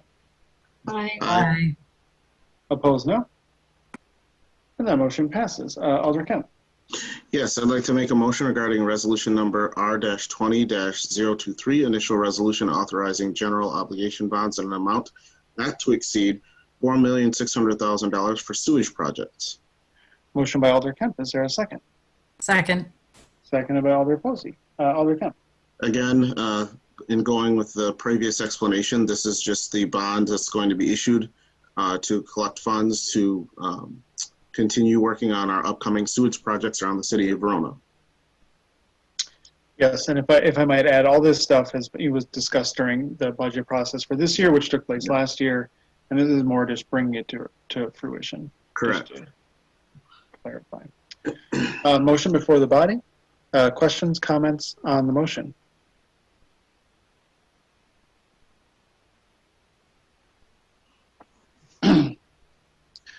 Seeing no further discussion, all those in favor of resolution number R-20-023, the initial resolution authorizing general obligation bonds in an amount not to exceed $4,600,000 for sewerage projects, say aye. Aye. Aye. Opposed, no. And that motion passes. Alder Kemp.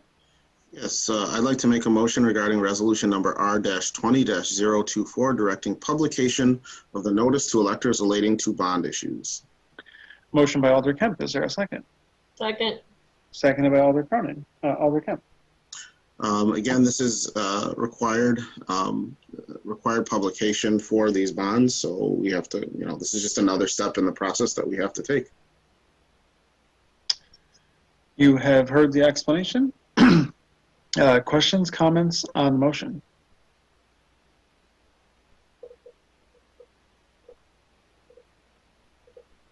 Seeing no further discussion, all those in favor of resolution number R-20-024, directing publication of notice to electors relating to bond issues, say aye.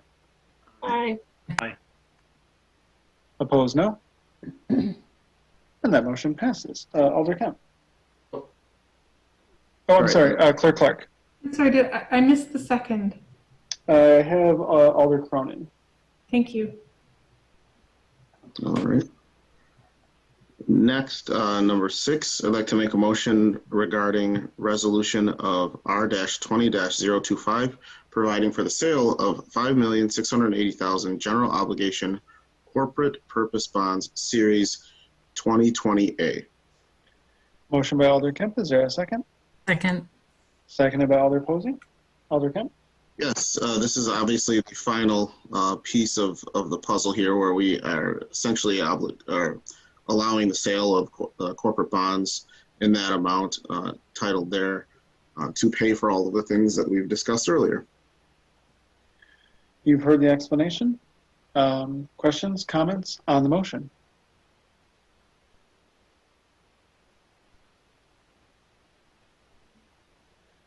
Seeing no discussion on this one, all those in favor of resolution number R-20-025, providing for the sale of $5,680,000 general obligation corporate purpose bonds, Series 2020A, say aye. Aye. Aye. Opposed, no. And that motion passes. Anything further from Finance? No, sir. Thank you. Thank you. With that, we'll move on to 9C, which is the Community Development Authority. Under 9C1, we have a discussion and possible action regarding resolution number R-20-026, authorizing staff to work with the developer on the redevelopment of the Sugar Creek / New Century school sites located at 420 Church Street. Mr. Sayer, can you start us off? Thank you. So in the packet, there was a detailed memo basically from the last meeting on, providing some additional background information, which I'll just briefly walk through this. So in 2018, the city and the school district executed a development agreement for road improvements at the new high school. As part of that, the city agreed to pay $4 million for the road improvements for the new high school at the road itself. Actually, tonight, part of the borrowing was for that final payment for that $4 million. The agreement also requires the district to convey the Sugar Creek New Century property to the city on or before August 1st of 2021. We built in some extra flexibility into that development agreement just because we wanted to provide the school district with about a year of transition if they needed it. What the superintendent has told me is around November, they would be comfortable transferring that property. We haven't finalized a date or anything, but that's generally what the superintendent has told me. To do the execution of that development agreement for the new road at the high school, the city began working with Community Design Solutions out of UW-Milwaukee. It's a design arm of the urban planning school there, and they developed concepts that were reviewed by the CDA. We also had a general public at a workshop that was held in August of last year, and the Plan Commission and Common Council also discussed those concepts at the September Plan Commission and Common Council meetings. Ultimately, CDS created 3 concepts. One had a mixed-use town center concept. There was a town center with a community pool concept, and then a community park makerspace. And those are all posted on the city's website. But there's a variety of kind of high-level designs that CDS put together. Based upon those designs, the city issued an RFP in January of 2020. Those RFPs were due on January 27th. We received 6 proposals for that. City staff narrowed that list to 4. The CDA interviewed developers on May 18th, and the CDA voted on June 2nd to forward the proposals from McKenzie Apartment Company and C. Brown Apartments to the council. And once again, there's links to those videos on the city's YouTube channel if anyone wants to watch those meetings. So the projects themselves are just a very high-level overview. We provide this in the packet as well. McKenzie's looking at a total of 318 units, 226 would be marketplace, 92 would be affordable. Steve Brown has a total of 236 units, 132 would be market, 104 would be affordable. The units generally would range from studios to 1 bedrooms, 2 bedrooms, and 3 bedrooms. Both the developers have identified New Century as obviously staying. That was one of the big requirements of the RFP was New Century had to remain. McKenzie has identified that potential use for a nonprofit group, the Boys and Girls Club. Steve Brown has a few ideas in there for a potentially museum, community center, nonprofit headquarters, or a maker space. And then finally, we have the public amenity components. McKenzie has the pool, community center, the pool building, the bandstand, the playground. And Steve Brown has a plaza with a potentially community center, performance space, a central lawn, pool as a potential option as they listed, and pickleball options as well, so pickleball courts. So a variety of options. Both developers have said they'll work with the city, they'll work with citizens and the public on the design and how that public component will fit into this. That's one of the key things to remember here is, if the council votes tonight, what you're doing is you're authorizing staff to work with the selected developer on the redevelopment of the property. Ultimately, they have to go through planning approvals, they have to go through entitlements, there's going to be a development agreement on this. There'll be public hearings for this as well. This is not the end of the process, this is the beginning of the process to kind of refine the details of what's been provided to you tonight. So typically for planned developments, we have a concept review before the Plan Commission and Council. In essence, consider this the concept review before we start developing with the developers the general development plan, and then ultimately the precise implementation plan where you'll have your full building elevations, your landscaping plans as well. So like I said, this is not the last step tonight, but on the agenda is this potential resolution to authorize staff to work with a specific developer. We also did provide the financial kind of information and details in the packet in kind of a table form. After the last council meeting, staff requested additional financial information from both developers. That table in the packet includes those details of what we were provided. The estimated potential city cost for the McKenzie Apartment Company project is approximately $2.9 million. That includes tax increment financing, TIF, and a parkland fee waiver. So anytime apartments are built, there's a fee allocated towards each unit, so that they're requesting a waiver from that. The TIF funding for McKenzie would be for the demolition, infrastructure improvements, and public facilities. Steve Brown Apartments has identified a gap of approximately $8.8 million for the commercial space, site improvements, affordable housing, and the public space. The potential city cost is the maximum amount of funding that they may need, but it could be less on other programs or funds. So what they've said is that that's the maximum amount that they would be required, but that amount potentially would be less. Any selected project with TIF funds would be negotiated by the city. That's part of what city staff would do, and ultimately that would go back to the Common Council for potential TIF funding. The property is not currently in a tax increment financing district, so if there was a TIF request or if the city agreed to TIF, there would need to be a new TIF district created or an extension of the existing TID in the area. So once again, tonight the council has a few different options here. You have the potential to not take any actions and kind of continue the conversations with the developers. You have the potential to select one developer here to authorize staff to work with them.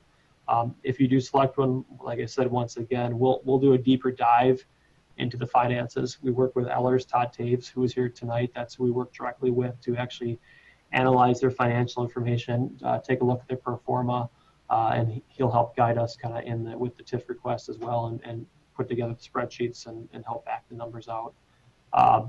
Obviously, the developers are here tonight. They'd be happy to answer any questions about their projects, and staff would be happy to answer any questions. So that's the very brief overview of kind of how we got to where we are today. Thank you for that explanation. There is no motion at the moment, but I would open it up to the floor for questions, comments, or motions. Alderiki. Thank you. I have like 4 questions, but I feel like maybe I should ask what I think is the biggest one first, and have that answered and then go back to the others if necessary. So my first one is would it be wise or even possible for the city to wait until after Ellers collects, gathers the TIF information more specifically for each of the 2 developers before voting on which developer to work with? Since, okay. Mr. Sayer? I mean, you could. I think the challenge is ultimately part of what gets the TIF request is ultimately how many units are approved in the developments. And, you know, until you kind of get into that full-blown planning process and you get to the plan commission, you get the general development plan done, I don't know. I think those numbers could change. I guess that's the bottom line. If the finances is something that's a strong component, we could look into that. But the challenge is if the number is going to change in the units, or depending on what type of public improvements they're doing there, those numbers are going to be in flux until those are finalized. I think what both developers are providing are what they think it's going to be. If the units come down, if the new units start being reduced or they go up, their potential request could change. Depending on what happens with the public kind of component to each one of these as well, that TIF request could change as well. So my recommendation would be, I think it's going to be difficult to do that now without fully locking kind of both developers into exactly what we're seeing here tonight. I don't know if they'd be a big fan of that or be supportive of that, but I think from more of the public's perspective, I think you'd want to get more into that planning process where you have some public hearings for people to look at this before you would do that. Alderiki. What would be a reason, or more than one reason, why the city should potentially pay the extra $2 to $6 million or more in TIF for either project, considering it's not in a TID right now? Mr. Sayer? Why would you pay more? I think it depends on what you're getting out of the project. I think ultimately it comes down to what project you think is better. And I think ultimately the numbers you're seeing today, staff hasn't, we haven't negotiated any of those numbers. So the numbers that you're being provided are just the numbers that we're taking. Whoever is selected, we would negotiate those as well too. So I think ultimately that's a question that should be asked. If you want to ask it now, I think it's a valid question to ask to provide both parties of, why is the potential need for the TIF? I think they've talked about that before as I think they've identified that. You have Steve Brown, who's identified for the commercial space, site improvements, affordable housing, and public space. That's where they've identified a potential gap in. Their request isn't a TIF request, it's that gap. That's where they've identified it. They've also said they might be able to fill that gap with potential tax credits and other funds that are out there from different parties as well. Mackenzie has identified that as a potential need for the demolition, infrastructure improvements, and public facilities. So that kind of gets to what they've said for the why, but once again, we haven't done a deep dive into that just because we haven't seen the pro forma. Alder Ricky, were there more questions? I guess I'll just keep going here. So some constituents would like to know why it is not feasible. I wonder, Adam Sayre, if you would please explain why it isn't feasible to develop the land for community use completely and without any apartments. You could. I mean, it's feasible. That was, as the CDA discussed that and some of those concepts that went to the Plan Commission Council, there was one, I could probably pull it up, but there was one that had a very large kind of open space to it.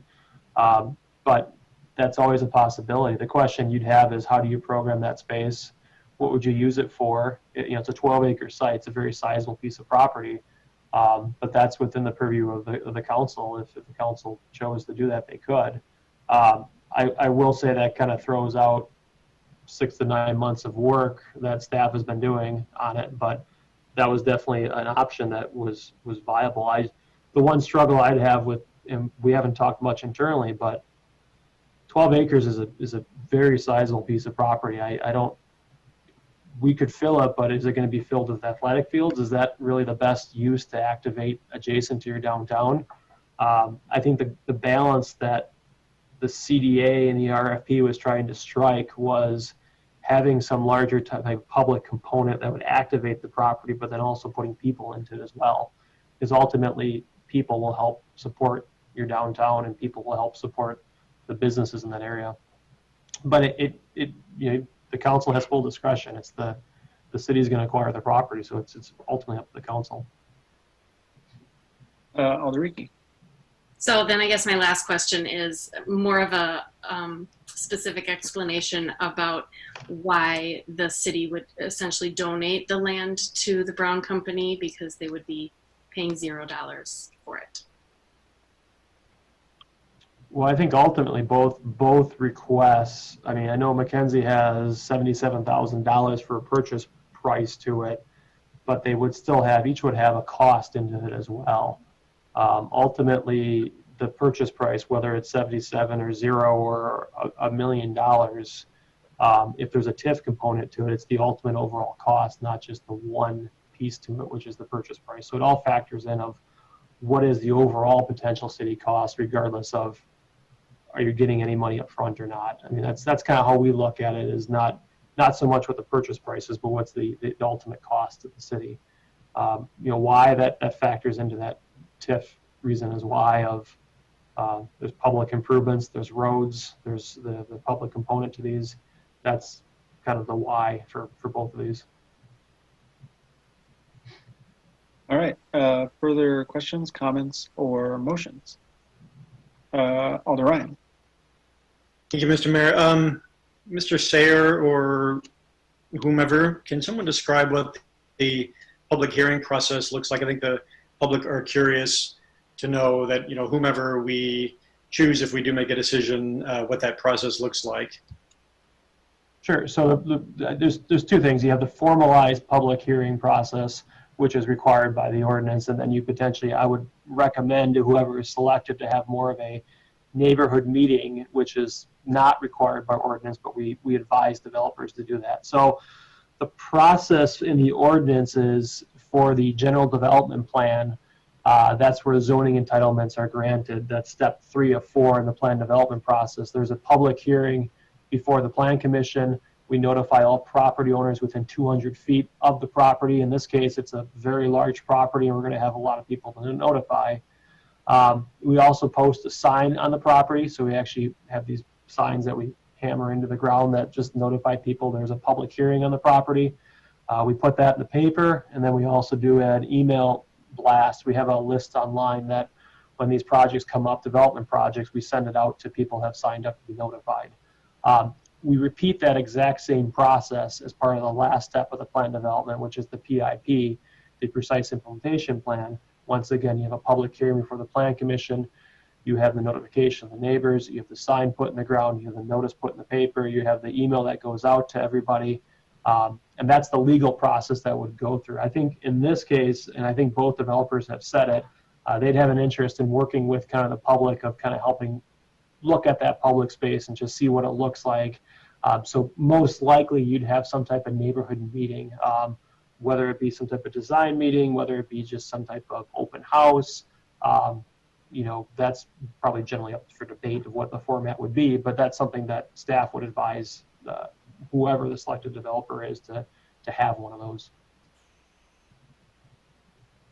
Alder Ryan, were there any follow-ups? Yes, thank you. So I guess my question is, once a developer is selected and they do that consultation process, what obligation is there legally or otherwise to heed the feedback they're given through that process? Mr. Sayer? Trying to click my... So ultimately, what the resolution is doing is authorizing that developer to work with the city. I mean, from a city standpoint, I think there's some flexibility if the council wasn't happy with what came out of that. You know, potentially you could make some changes to it, or you could reject it. So you still would have that flexibility within reason. I think if you know, if it's generally kind of consistent with what they're showing us today, or generally kind of consistent with what the expectations were in our kind of design concepts, I think it'd be poor practice. I'm not sure the legal ramifications. It would at least be poor practice to deny something. But I think, you know, I think the expectation on this public piece, because it's a key component for both projects, I think, one, we have the comments tonight, but second, the comments from both developers they want to work with people on.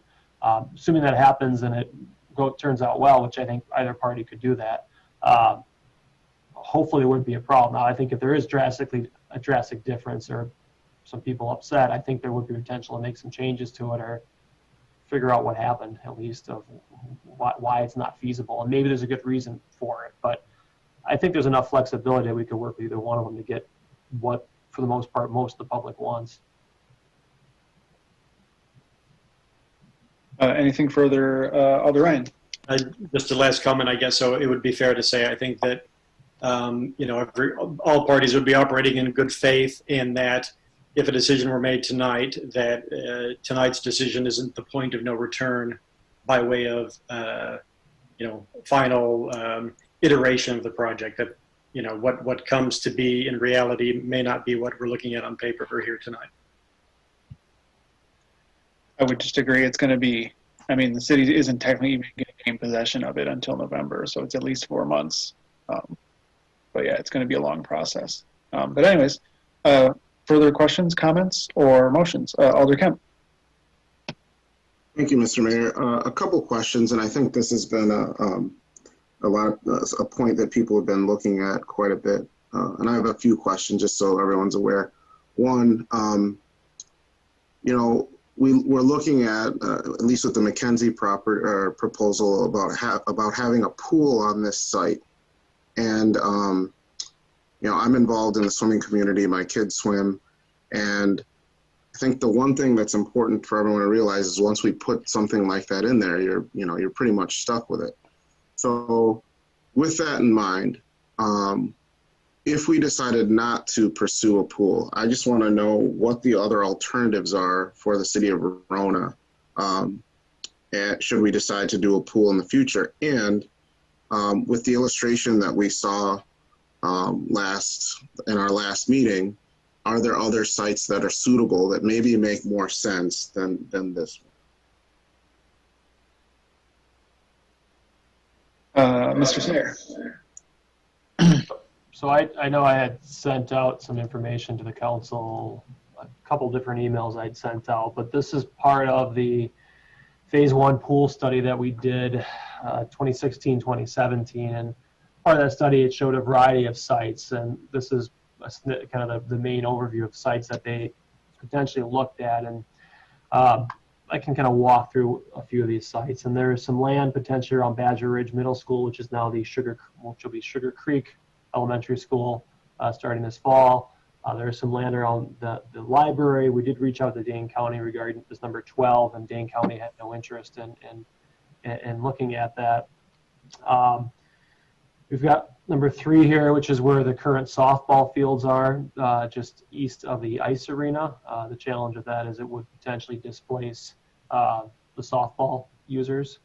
Number 1, number 2. Number 2 is just on top of the hill here at City Hall, where Hometown Days is held. Parking could be a challenge there. You'd lose a space for the festival. Number 1 is Veterans Park, just here on Lincoln Street. Once again, you're displacing potential soccer fields. 7 is the site we're talking about today. And we have 8. 8 is the Urbach property that would have to be acquired by the city. 9 and 10 are currently owned by the school district for the new high school. I'm not. 11 is the site, the Matt's property adjacent to Fireman's Park. That would have to be acquired by the city, and there's also some wetlands and floodplains in there as well too. So there are still some sites that were identified in the plan, or in the phase 1. I think the challenge is some of those there would be an acquisition cost to it. So I don't think it prohibits us from doing it in the future. It just potentially, with some of these options, you're talking displacement of existing athletics or just sports groups of some type. You are muted. Sorry, got it. Okay. The other question I had, I wanted to go back to what the gentleman from Mackenzie said with respect to the affordable housing component and the cost there, because he kind of gave a general idea of what, their typical projects cost. I'm trying to get an understanding here, because right in the information that we have in the packet, it simply says not stated. And I was just trying to figure out, did somebody recall what he said or what the range was? Mr. Sayre? You're talking the cost to construct those units? Yes. I know the estimate I received from John McKenzie was approximately $15 million. Okay. So that was the construction cost itself. Okay, all right. The other question I had was, I'm going to kind of just make a comment, because I've thought, long and hard about this. I think these are both 2 really good proposals. I think that they both have their benefits. I think that the Mackenzie project, he put together a proposal that included a lot of the things that the people in the city mentioned when there was discussions about this. I do have concerns about the size of the pool on that location, and I know he did a plan B that he sent to us that does not include a pool. So there is another alternative there should we decide to move forward with his plan. The issue that I have is the lack of retail on the site, and then the lack of information with respect to the cost of affordable housing in that plan. I would really like to see us do a pool. I desperately would like to see that, but if we're going to do it, I think we should do it right. And so the fact that there's other locations where we could potentially do one, it likely would fit more people. And I'm not saying we have to do something similar to like what's in Middleton or Goodman, but we have to do one that's right for Verona. And then the fact that they're really lean on retail. And I think the one thing that I keep hearing from people in my email is they want to see walkability and they want to have options. And I think once we put a series of apartments there just with a green space without any retail, we've lost a unique opportunity to drive some retail with dense living spaces right in that area. And once you've done that, you've kind of lost that forever.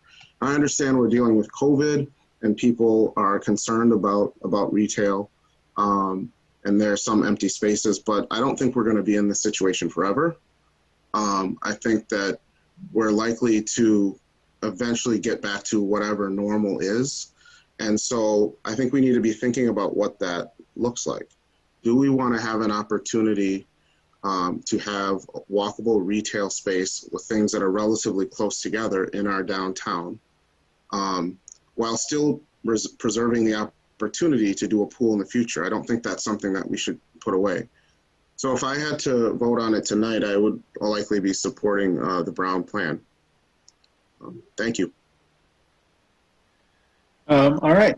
Questions, comments, or motions from the council? Alder Cronin. I just wanted to see if there would be any interest in delaying a vote on this due to the fact that Alder Cole is not able to participate tonight. And she really, as a member of the CDA, has put in a lot of thought and effort, and I would rather see this decision be made by the full council. Although I recognize that there are issues with deadlines for tax credits and things that need to happen, but I just want to put that out there. That would ultimately be, I guess, a decision, yeah, the council. Yeah, it's something for people to keep in mind. We are down one. Questions? Alder Journey. So with that in mind, we still have a long ways to go. Whichever company we pick, there's still a long way to go before we see the final plan that's going to be put into place. So I guess I don't feel as much pressure to make a decision. But as far as any grant funding or anything like that, since it's going to be a long process, is tonight really essential to make a decision? Mr. Sayer, could you give us any other insight on that, or from the city's perspective? I think the insight is that the goal was to kind of get this done by the end of June here, because there are some tax credit deadlines that are coming up. I guess the only comment I'll make as staff is, it's gone to the CDA twice and to the council twice. If you don't make a decision tonight, what additional information are you looking for to kind of make that decision? So we can help you. But you're not, you're starting to not really. You could potentially impact some of those affordable tax credit deadlines. You're getting close to them, but they could also apply next year as well. But that just potentially could slow down potentially the redevelopment of this if they're looking at getting those. So I don't think it's a hard deadline, but I think the bigger thing is just, are you looking for any additional information from the developers or staff that we can kind of help get you to the point of making that decision? Alder Journey, then Alder Kemp, then Alder Ryan. So if the decision is made tonight, how soon would the meeting start with the public? Since we're in COVID, I quite honestly don't know. That's the challenge. I've talked to a few other colleagues in other communities about when they're going to start some of their long-term planning again, and nobody really knows, because virtually is fine, but you lose the impact of really being effective, of having that one-on-one conversation or one-on-one experience and working with people. So both developers here are pretty creative. I'm sure they would figure something out that I have never thought of, but it could potentially start pretty quick, or it could wait, also just depending on the COVID situation. But I guess I would need to work with whoever is selected to kind of figure that schedule out. Alder Journey still have the floor. So my own personal opinion on that is I think it would be more effective if the community was together to interact and have dialogue in an open setting, as opposed to like a Zoom type of meeting. Just my opinion. Yeah, if I could add on to that quick, I would worry about, accessibility. Would it be easy for everyone to have access to it? I will say I'm not a scientist, but that at least some of the studies that I've read about, it seems that transmission outside is much lower risk. Obviously, you're at the mercy of the weather, and if there's a thunderstorm or whatever, you can't necessarily have a meeting. But it's something, creativity. We could have it literally at the site, and outdoors to kind of reduce risk if that's the direction we end up going in. Alder Kemp and then Alder Ryan. Yes, I think I'm gonna let Alder Ryan go first. Okay, Alder Ryan. Thank you, Alder Kemp. Thank you, Mr. Mayor. A couple of things. I think I echo most of what Alder Kemp stated regarding concerns around the pool. I think that, again, I just want to reiterate for the community at large what I said at the previous meeting, which is that there's several pools that are in existence that people may not be aware of. So there's two brand new pools at the high school, one of which is a heated pool, and as I understand it, is open to the community and is also accessible, so with ramp and so forth. So I feel like that's an option. Obviously, we've got the beach, we've got the old natatorium, which I don't think is going anywhere to my knowledge. We've got the Goodman Jewish Community Pool down on PD, which is also available. But I do feel like, you know, Verona deserves and ought to have an aquatic center. But when we say aquatic center, we mean a proper aquatic center. And so, you know, this location is not that. And it doesn't appear as though we've identified a perfect solution for that, but that's not really what's you know, on the table here for consideration right now. I think, and I think both developers have done a very nice job. I think I appreciate McKinsey's efforts to modify their plan. You know, again, when I sort of came on board, some of the mandates I feel like I was given from my constituents were about having a walkable downtown. I like the phrasing that Steve Brown uses in terms of activating. So activating that corner by way of retail.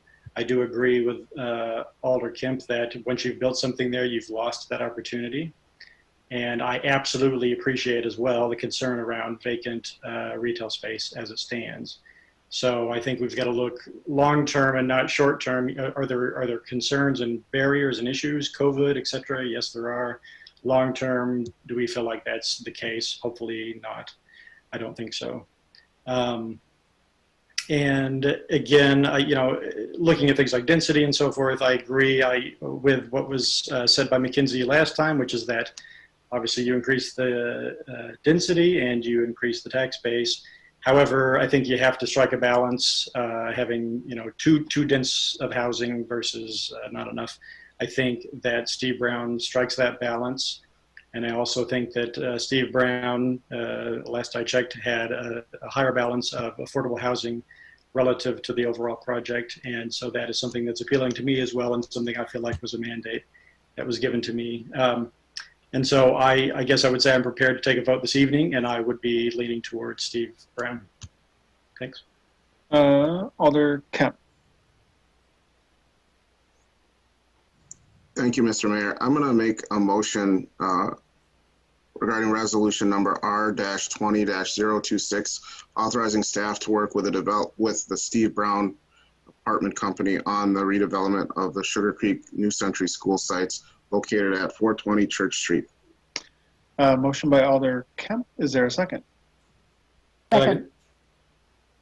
Sorry, I didn't catch that. I heard it was a tie. Who seconded? I think we both did. You're on the top of my screen, Alder Journey, so I'm going to say tie goes to the top of the screen. Seconded by Alder Journey. Alder Kemp, speak on the motion, if you so choose.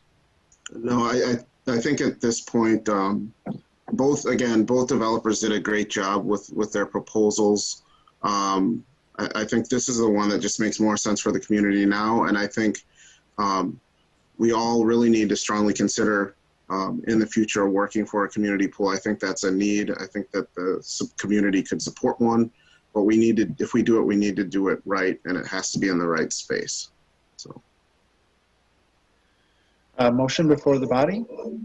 Questions, comments on the motion, especially from alders who haven't spoken yet.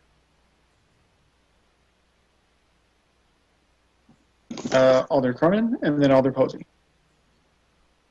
So I have continued to monitor the contacts that I have gotten from constituents, and I will say within the 2-week period in between our meetings, I did see an increase in support for the Steve Brown proposal. I am also in favor of that proposal because it does include more affordable housing than the other, than the McKenzie proposal, and I agree that we need to have that mixed use space. So there does need to be retail. Yes, we have to think about what is going to go in there, but I think it's the best fit for the neighborhood. Alder Posey. And I also share similar thoughts to Alder Cronin and Alder Kemp and the things I've heard this evening. Hearing more from the local neighborhood that would be surrounding the property, they have leaned towards the Steve Brown plan. I personally agree with the greater workforce housing that we are seeing there, as well as I still have concerns for the retail and knowing all that coming in. Spent time even just driving around Madison yesterday, and I haven't been out of Verona in a while, and seeing a lot of empty storefronts. Or storefronts that weren't empty months ago. So it's something that is a great concern, and I hope that maybe we look at phases as this develops and as we go through the public process, is what are our phases so that we don't have empty storefronts, because I don't want to be one of those communities that just has really nice empty storefronts lining our downtown. So, and again, I also share, as I did last week, I really would love to see an aquatic center for us that allows for competitive swimming outdoors, as well as something that the entire community can enjoy beyond, you know, what we have with our freshwater swimming at Fireman's Park and our great splash pad. So I would definitely support us continuing to move forward with that. But for this evening, knowing what that local neighborhood has said and with the plan that most folks have had around the pool, is that we would need to be looking at another site to meet the needs of the full community. So I am leaning towards the Steve Brown. Excuse me, Alder Touche, and then Alder. Thank you. Yeah, I just want to add, I've been leaning towards the Brown choice as well. I am very much most in favor of the community space, and I think the diversity it offers year-round. I really do want a pool for the city, but this isn't.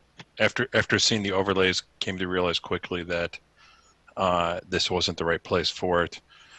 Yeah, the retail is definitely a challenge. I also, if I had to kind of come to terms recognizing that we need to have more people in the downtown to make downtown retail viable. Just thinking about the retail that is around our city, it's fairly scattered in different parts of the city, and it's hard to create kind of an area for people to go to and be able to experience multiple things. I think this provides that opportunity. Also, obviously recognizing, I'll call it the COVID economy. It's a tough time for any brick and mortar right now. And my heart goes out to them. In fact, I have a curbside pickup waiting for me tomorrow. And I think I like to hope and believe that people recognizing local is important, and this is going to be a longer term culture shift versus just a movement. And so I'm ready to vote right now. Thank you. Alder Kemp.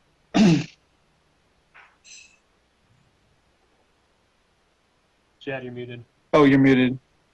Sure. Just one final thing for the general public to consider. When you want to build any large public space like this, particularly with pools, you want to kind of have an idea of what the programming is going to be first before you just, put a pool in the ground. So I understand that may have happened after this project was approved by the council. But in this case, when you have a piece of property that's centrally located in the city, I would have been more comfortable had that process been taken care of beforehand. And I know as a business, you may not want to put the time and the effort into that first. But if we do it the right way and find a space, we could take the necessary time to figure out what programming you want to have in the pool, how that affects the size and the need for space, for parking, for amenities and things of that nature when you look at the size of the community and the people that would use it. So, you know, just so people understand, we want to do a pool at some point. I'm passionate about that, but there's obvious concerns about, first of all, financing it, finding the right place, and then getting the proper location. So at this point, I again also am prepared to vote tonight. I'll just throw my own 2 cents in there quick. Yeah, I think in line with what Alder Ryan had said, I feel like if I have a mandate, I've had a mandate, I feel like since 2013 when I first got on the council to help create a vibrant downtown. And I feel like the city's taken a lot of steps to do so. We have a lot of great businesses in our downtown. And, you know, on a summer day around the trails, there is a lot of activity, but it just seems like we're just not quite there yet with what we have. And I think that this proposal has, the Steve Brown proposal has a chance to activate it and really kind of get what people have been talking to me about for the last 7 years. And I wish I could have done it faster, but you know, sometimes these projects only come up once in a decade. I do think, you know, the comment, I believe by Alder Posey about potentially phasing it, I think that's really important, especially because we don't know where we're at with COVID, with the economy. And so it might be good to build some stuff, assess, is it working, and see where we have to go from there, as opposed to building something to completion and then running the risk, instead of having a problem with one little section, you have a problem with the whole section, because we really do want this to succeed. And I think what I kind of said earlier, I think this is going to be a long process. I would encourage staff to really provide a lot of scrutiny to the financials. The city hasn't necessarily, you know, as a caution to the developer, if they're selected, you know, nothing's been approved yet, and there'll be a negotiation, and we want to get the best deal for the city of Verona. But that was all I had to say. I think I saw Alder Ryan's hand up. Thank you, Mr. Mayor. Very last comment, I promise. I just wanted to sort of maybe reiterate a couple of points. One is to Alder Cronin's point. I believe at the last meeting, it was said that pretty much the community sentiment was 50-50, right down the middle, and it made it very difficult for us to make a decision. I will say that in that time, the balance was tipped towards Steve Brown in terms of the feedback that I was given. So I wanted to second that. And then to Alder Journey's point regarding community consultation, one, I can tell you that there's clever ways to get a hold of your constituents or people who have a stake in this issue. And I would encourage, if we go to a vote, that whomever is selected, that they in that process immediately. And you can do it by many forms, and you can take a multi-pronged approach. So I would get out there digitally. We just had a very excellent in-person event on the weekend. We did a march in Verona, and we used microphones, and there's ways to have your voice heard while maintaining social distancing. Not that we did a great job on the weekend, but anyway, that is all. Thank you. Motion before the body. Any additional discussion? Is this going to be a roll call vote? I was going to ask for one, but now that you asked, I will notify the clerk that this will be a roll call vote. Any further discussion?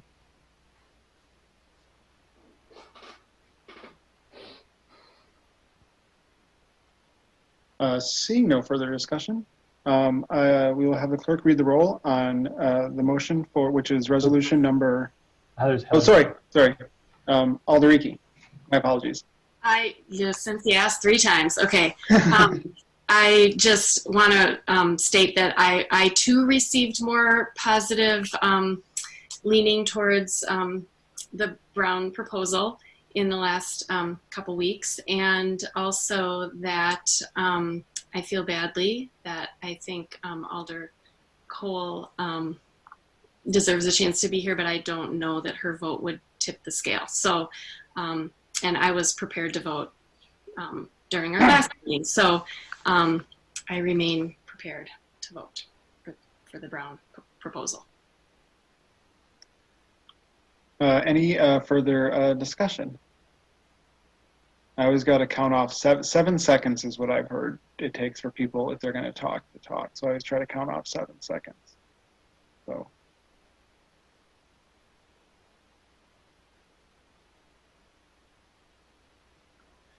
Okay, seeing no further discussion, we'll have the clerk read the roll on resolution number R-20-026, authorizing staff to work with the Steve Brown Apartments on the redevelopment of the Sugar Creek New Century school sites located at 420 Church Street. If the clerk would read the roll. Alderperson Cronin? Aye. Alderperson Journey? So Alderperson Journey? I see you saying aye. Okay. Is it okay, Mayor Diaz? Alder Journey, was that an aye vote? Aye. Okay, it was, Sorry. we got it, okay. I get confused between mute and unmute. Very good. Alderperson Kemp? Alderperson Posey? Aye. Alderperson Reekie? Aye. Alderperson Ryan? Aye. Alderperson Touche? Aye. And with that, the motion passes 7-0. We will all look forward to the next steps, and if there's any of the members of the public still listening, I would definitely encourage you to provide feedback or thoughts, because I definitely like to hear it, and I imagine my colleagues on the council like to hear it as well. With that, we will move on to item 10, which is new business. First up, we have 10A, which is a discussion and possible action regarding resolution number R-20-027, honoring the life of George Floyd with our actions. Mr. Sayer? Thank you. At the June 8th council meeting, staff was directed to draft a resolution honoring the life of George Floyd. The proposed resolution recognizes the city as a welcoming community, that the council endorses peaceful unification opposing acts of violence against persons of color and those of different ethnicity, religions, beliefs, or expressions. Further, the resolution directs the Personnel Committee to review all internal employee and hiring practices to ensure the city has a diverse workforce that is reflective of our community. You have heard the explanation. Questions, comments, or motions? Alder Reekie. I just really think we need to think more deeply about what the ultimate goal of this resolution is. I think by definition it should include a required specific action to be taken, and the only actionable item in this resolution is that the Personnel Committee reviews that hiring policies and goals to ensure the city has the diverse workforce that was mentioned. But I think that, and I'm part of the Personnel Committee, and I think that simply examining the hiring policies, which we already know are in accordance with anti-discrimination law, is sort of putting the cart before the horse, because look at who cleans the buildings versus who are the department heads and police officers, and consider why that is. So I'm thinking that maybe having more administrative staff members of color in Verona wouldn't necessarily prove that we've arrived and are racially just and equitable, because once they're hired, it's wise to retain them, and I don't believe that Verona is currently in a position to do so. So we can't expect to look at the policies and then acquire a workforce that's reflective of our community before first taking responsibility for building the capacity of the existing staff to become more aware of their privilege, recognize white privilege, intervene when witnessing racism in their everyday lives and at work, in order to change the systems of oppression that created and perpetuate institutionalized racism.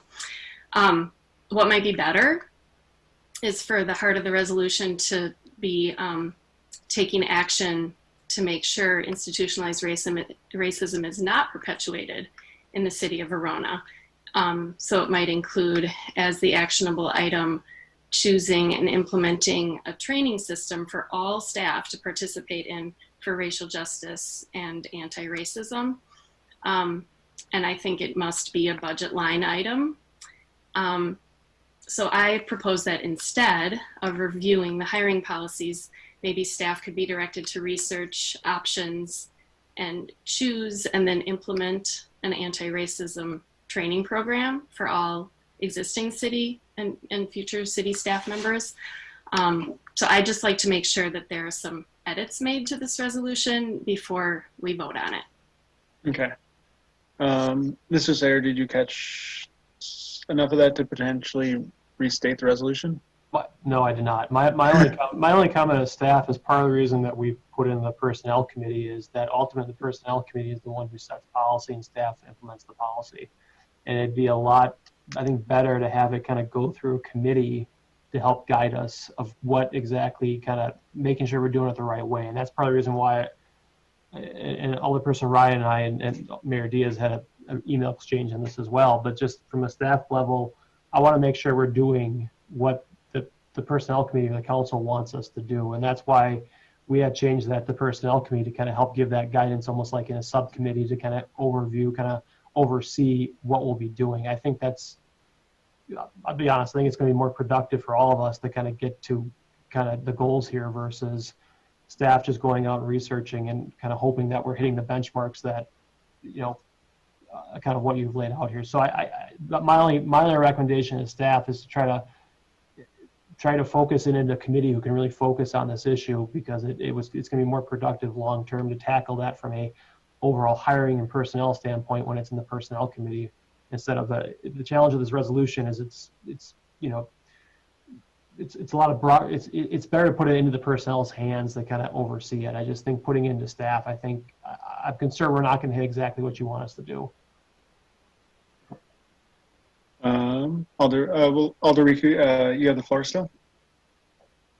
Okay, yeah, I am completely happy to, as a member of the Personnel Committee, as I already stated, I'd be happy to rework this to include more staff training. And if that involves looking at hiring practices and policies that are in place and maybe changing those as well, that's fine. But I just think there needs to be more to this resolution in order to make long-standing change in the city, as opposed to, like at the rally, it just being a trend that sort of is over and done with after a few months, and rather than you know, a movement that really makes some long-lasting change for the future. Alder Ryan. Thank you, Mr. Mayor, and thank you, Alder Riki. I appreciate your comments. As was said at the rally, this is not a trend, this is a movement, and I would be very happy to postpone this to get it right. When I proposed this resolution, obviously it's my very first one, and so on a learning curve, but I am very interested to make sure that people in this community understand that everyone is welcome in Verona, and that we need, what I really value about the resolution is the title, right? And it says through our actions. Through our actions. And so what I would like to see are concrete, meaningful, tangible, measurable actions that give people a sense that we give a damn and that we are making real change and progress, and that it's not just words on paper, right? Often resolutions they're fluffy and they don't mean much. Let's try to make it mean something. And so I would propose that the other alders have a chance to have some input into this. I'm not sure everyone was able to do that prior to the meeting, and get a product that we're really proud of. So thank you. Alder Journey. So I hear what Alder Riki is saying, and I'm also thinking that as a member of the Personnel Committee, that as we review our processes and review some of the hiring actions, that we make sure that diversity is included in those hiring actions. So perhaps rather than just reviewing policies and goals, to place some action as far as diversity in our hiring. And then also, I did attend the march last Wednesday and was very moved to be part of that, and trying to search in my own mind, what can I do to be more active to create justice and equality in our community.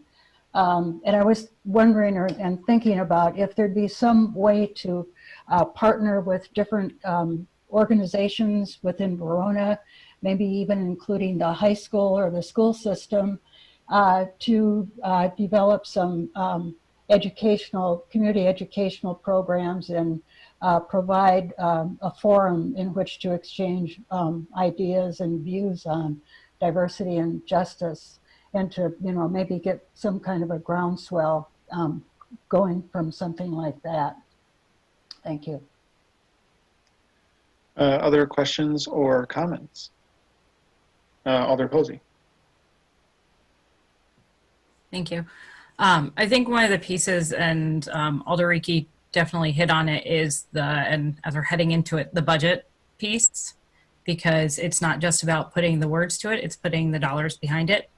And we've talked about it with sustainability, and now we need to really also be looking at it with diversity and looking at everything that we're developing and seeing that we're putting the dollars behind the things that are going to impact. So if it's the specific training that we need to look at, or body cams came up in the discussion last week with Chief Coughlin, what are those things that we are going to need to prioritize moving forward with the dollars, as well as the actual actions and words, the things that are associated with that as well. So I don't know how that it necessarily goes into a resolution, but I know that as we move forward looking towards next year's budget, that will definitely be at the forefront of my mind as those items are coming across us. So I think that's something that hopefully, I'm assuming staff already is looking at, but seeing those things for all of us as we're moving forward, and as you're moving forward in your different committees and talking to department heads, making sure that we are prioritizing those items and being aware of the impact that they can have community-wide, not just in hiring and training, but as we reach out and impact the whole community with everything we do as a government.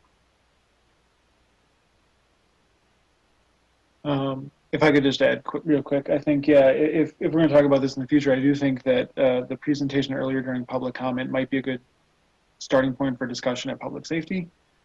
Just examining, how we're doing things and talking about, the city's relationship with the school district. So, I think, either choice is viable in the sense that we could have a resolution and then kind of keep pushing forward on actions, which I hope is what we're doing with the sustainability thing, because it was a very similar resolution. Or we could wait, to the next council meeting in July, and to make sure we get it right. I think either course is totally fine. Alder Ryan. Thank you, Mr. Mayor. I was just going to reinforce what Alder Posey said, which is, I think, what we do with our dollars is a moral statement. And I think that there's a few very, very simple guiding principles, at least for me, which guide my decisions. I mean, part of that is around social justice, part of that is around economic justice, part of that is around racial justice. And I think if you just harken back to those very fundamental principles, that helps guide you to the right decision. And so, again, it's like foundational stuff. I think we lean on those sort of justice issues to guide us, and I think that absolutely we should be looking at our budget and the ways in which we can realign the dollars in such a way that it meets those justice needs. So, thanks.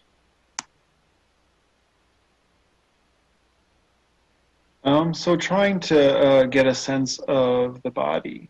Are people interested in delaying till the next meeting to make sure we get it right? I guess, yeah, show of hands. I saw Alder Rieke raise her hand. Who's interested in delaying to the next meeting? Okay, I see a majority of people to delay to the next meeting, and then we'll talk about it and improve it. I think it's good that we're talking about it. I don't think any of these issues are easy to solve, or else someone would have solved them a long time ago. Mr. Sayer, do you feel like you have enough feedback to modify the resolution? I was just going to ask if people have additional comments, maybe you could just shoot me a quick email and then I can kind of collect those and try to put them all into one document. So that might be the easiest way. If you could, in the next week or two, we've got a Monday off here, I think. If we're our typical council, well, it's 5 Mondays this month, so it's a little bit longer until we get back to the next council meeting, which is July 13th. So it's a little longer than normal. So if you have your thoughts, just send them off to me, and I'll try to compile those. I've got the right date, right, Luke? No, I'm not sure. Give me a funny look. I think that's the right date. Okay. Yes, July 13th is the next council meeting. So if you could send your comments in the next week or two to me, we'll get that compiled. Okay. Alder Ricky, I thought your hand was up. I just wondered if the Personnel Committee could meet between now and our next council meeting, or if that's the intention, or if we're just gonna let Adam have at it. Alder Kemp, Alder Journey, you're both on the Personnel Committee. Thoughts? I can find time. Yes, I'm available. Okay. Mr. Sayer, can you help organize or schedule a meeting for personnel? Yeah, I'll talk with Mitch Weckerly and get something set up. Thank you. Great. Any further comments on this item?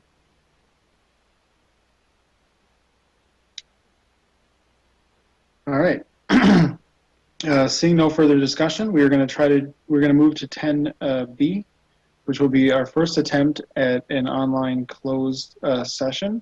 This is regarding discussion and possible action regarding the collective bargaining agreement with Local 311 of the International Association of Professional Firefighters, AFL-CIO. It's ongoing negotiations with the union firefighters. Can we get a brief overview, Mr. Sayer, in open session? Yes, one second. City staff has been negotiating with Local 311 of the International Association of Professional Firefighters since November of 2019 on a new collective bargaining agreement. Staff is requesting a closed session with the Common Council to provide an update on the negotiations and to obtain feedback direction from the Common Council. In that closed session, representing staff will be myself, Fire Chief Dan Mahaka, Human Resources Coordinator Mitch Weckerly, and then Kyle Gulia, who is the city's labor attorney. Thank you for that explanation. Any questions for Mr. Sayer for open session?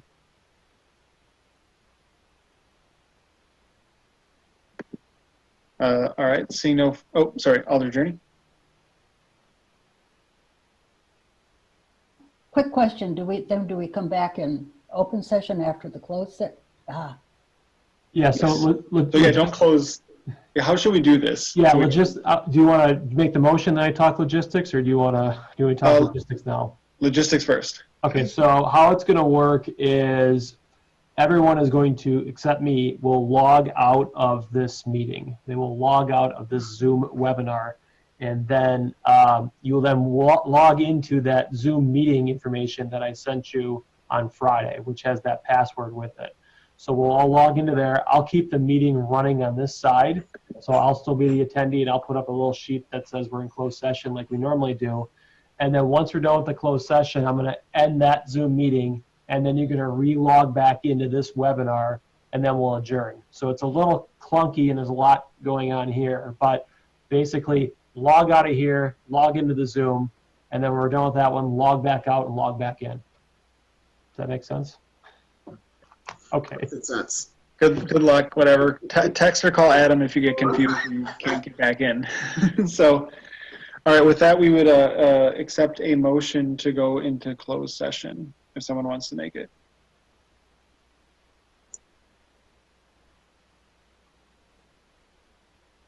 Alder Kemp. Yes, I'd like to make a motion to go into closed session to discuss the collective bargaining agreement with Local 311 of the International Association of Professional Firefighters, AFL-CIO. The Common Council may convene in closed session as authorized by Section 19.85 sub 1 sub E of the Wisconsin statutes for the purposes of deliberating or negotiating the purchase of public properties, the investment of public funds, or conducting other specified public business, whenever competitive or bargaining reasons require closed session. Common Council may reconvene in open session and take action on the closed session item. Motion by Alder Kemp. Is there a second? Second. Seconded by Alder Cronin. This is a roll call vote. And so if Clerk Clark would read the roll. Alder Touche. Mr. Alder Touche has dropped off. I think he left the meeting. Yep. Oh, okay. Sorry. Alder Cronin. Aye. Alder Journey. Aye. Alder Kemp. Alder Posey. Aye. Alder Reiki. Aye. Alder Ryan. Aye. 6-0. We'll move into closed session as soon as everyone figures it out. Hopefully I will see you guys in 30 seconds. I'll be there in like 1 minute, so give me a minute. Okay, give more than 30 seconds. Yes, thank you.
We'll give Evan a minute or two.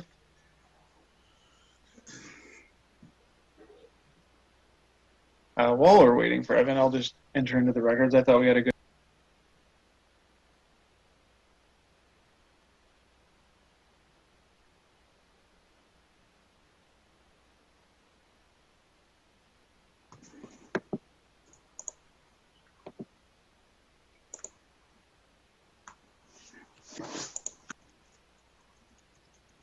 I don't know where my picture is, but you don't need to see me.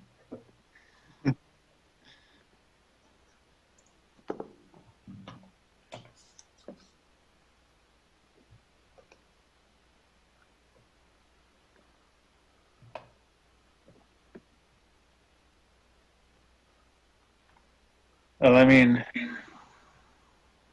I guess we're just adjourning. We do have a quorum, so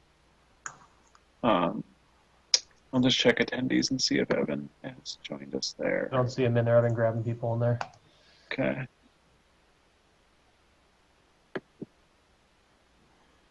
All right.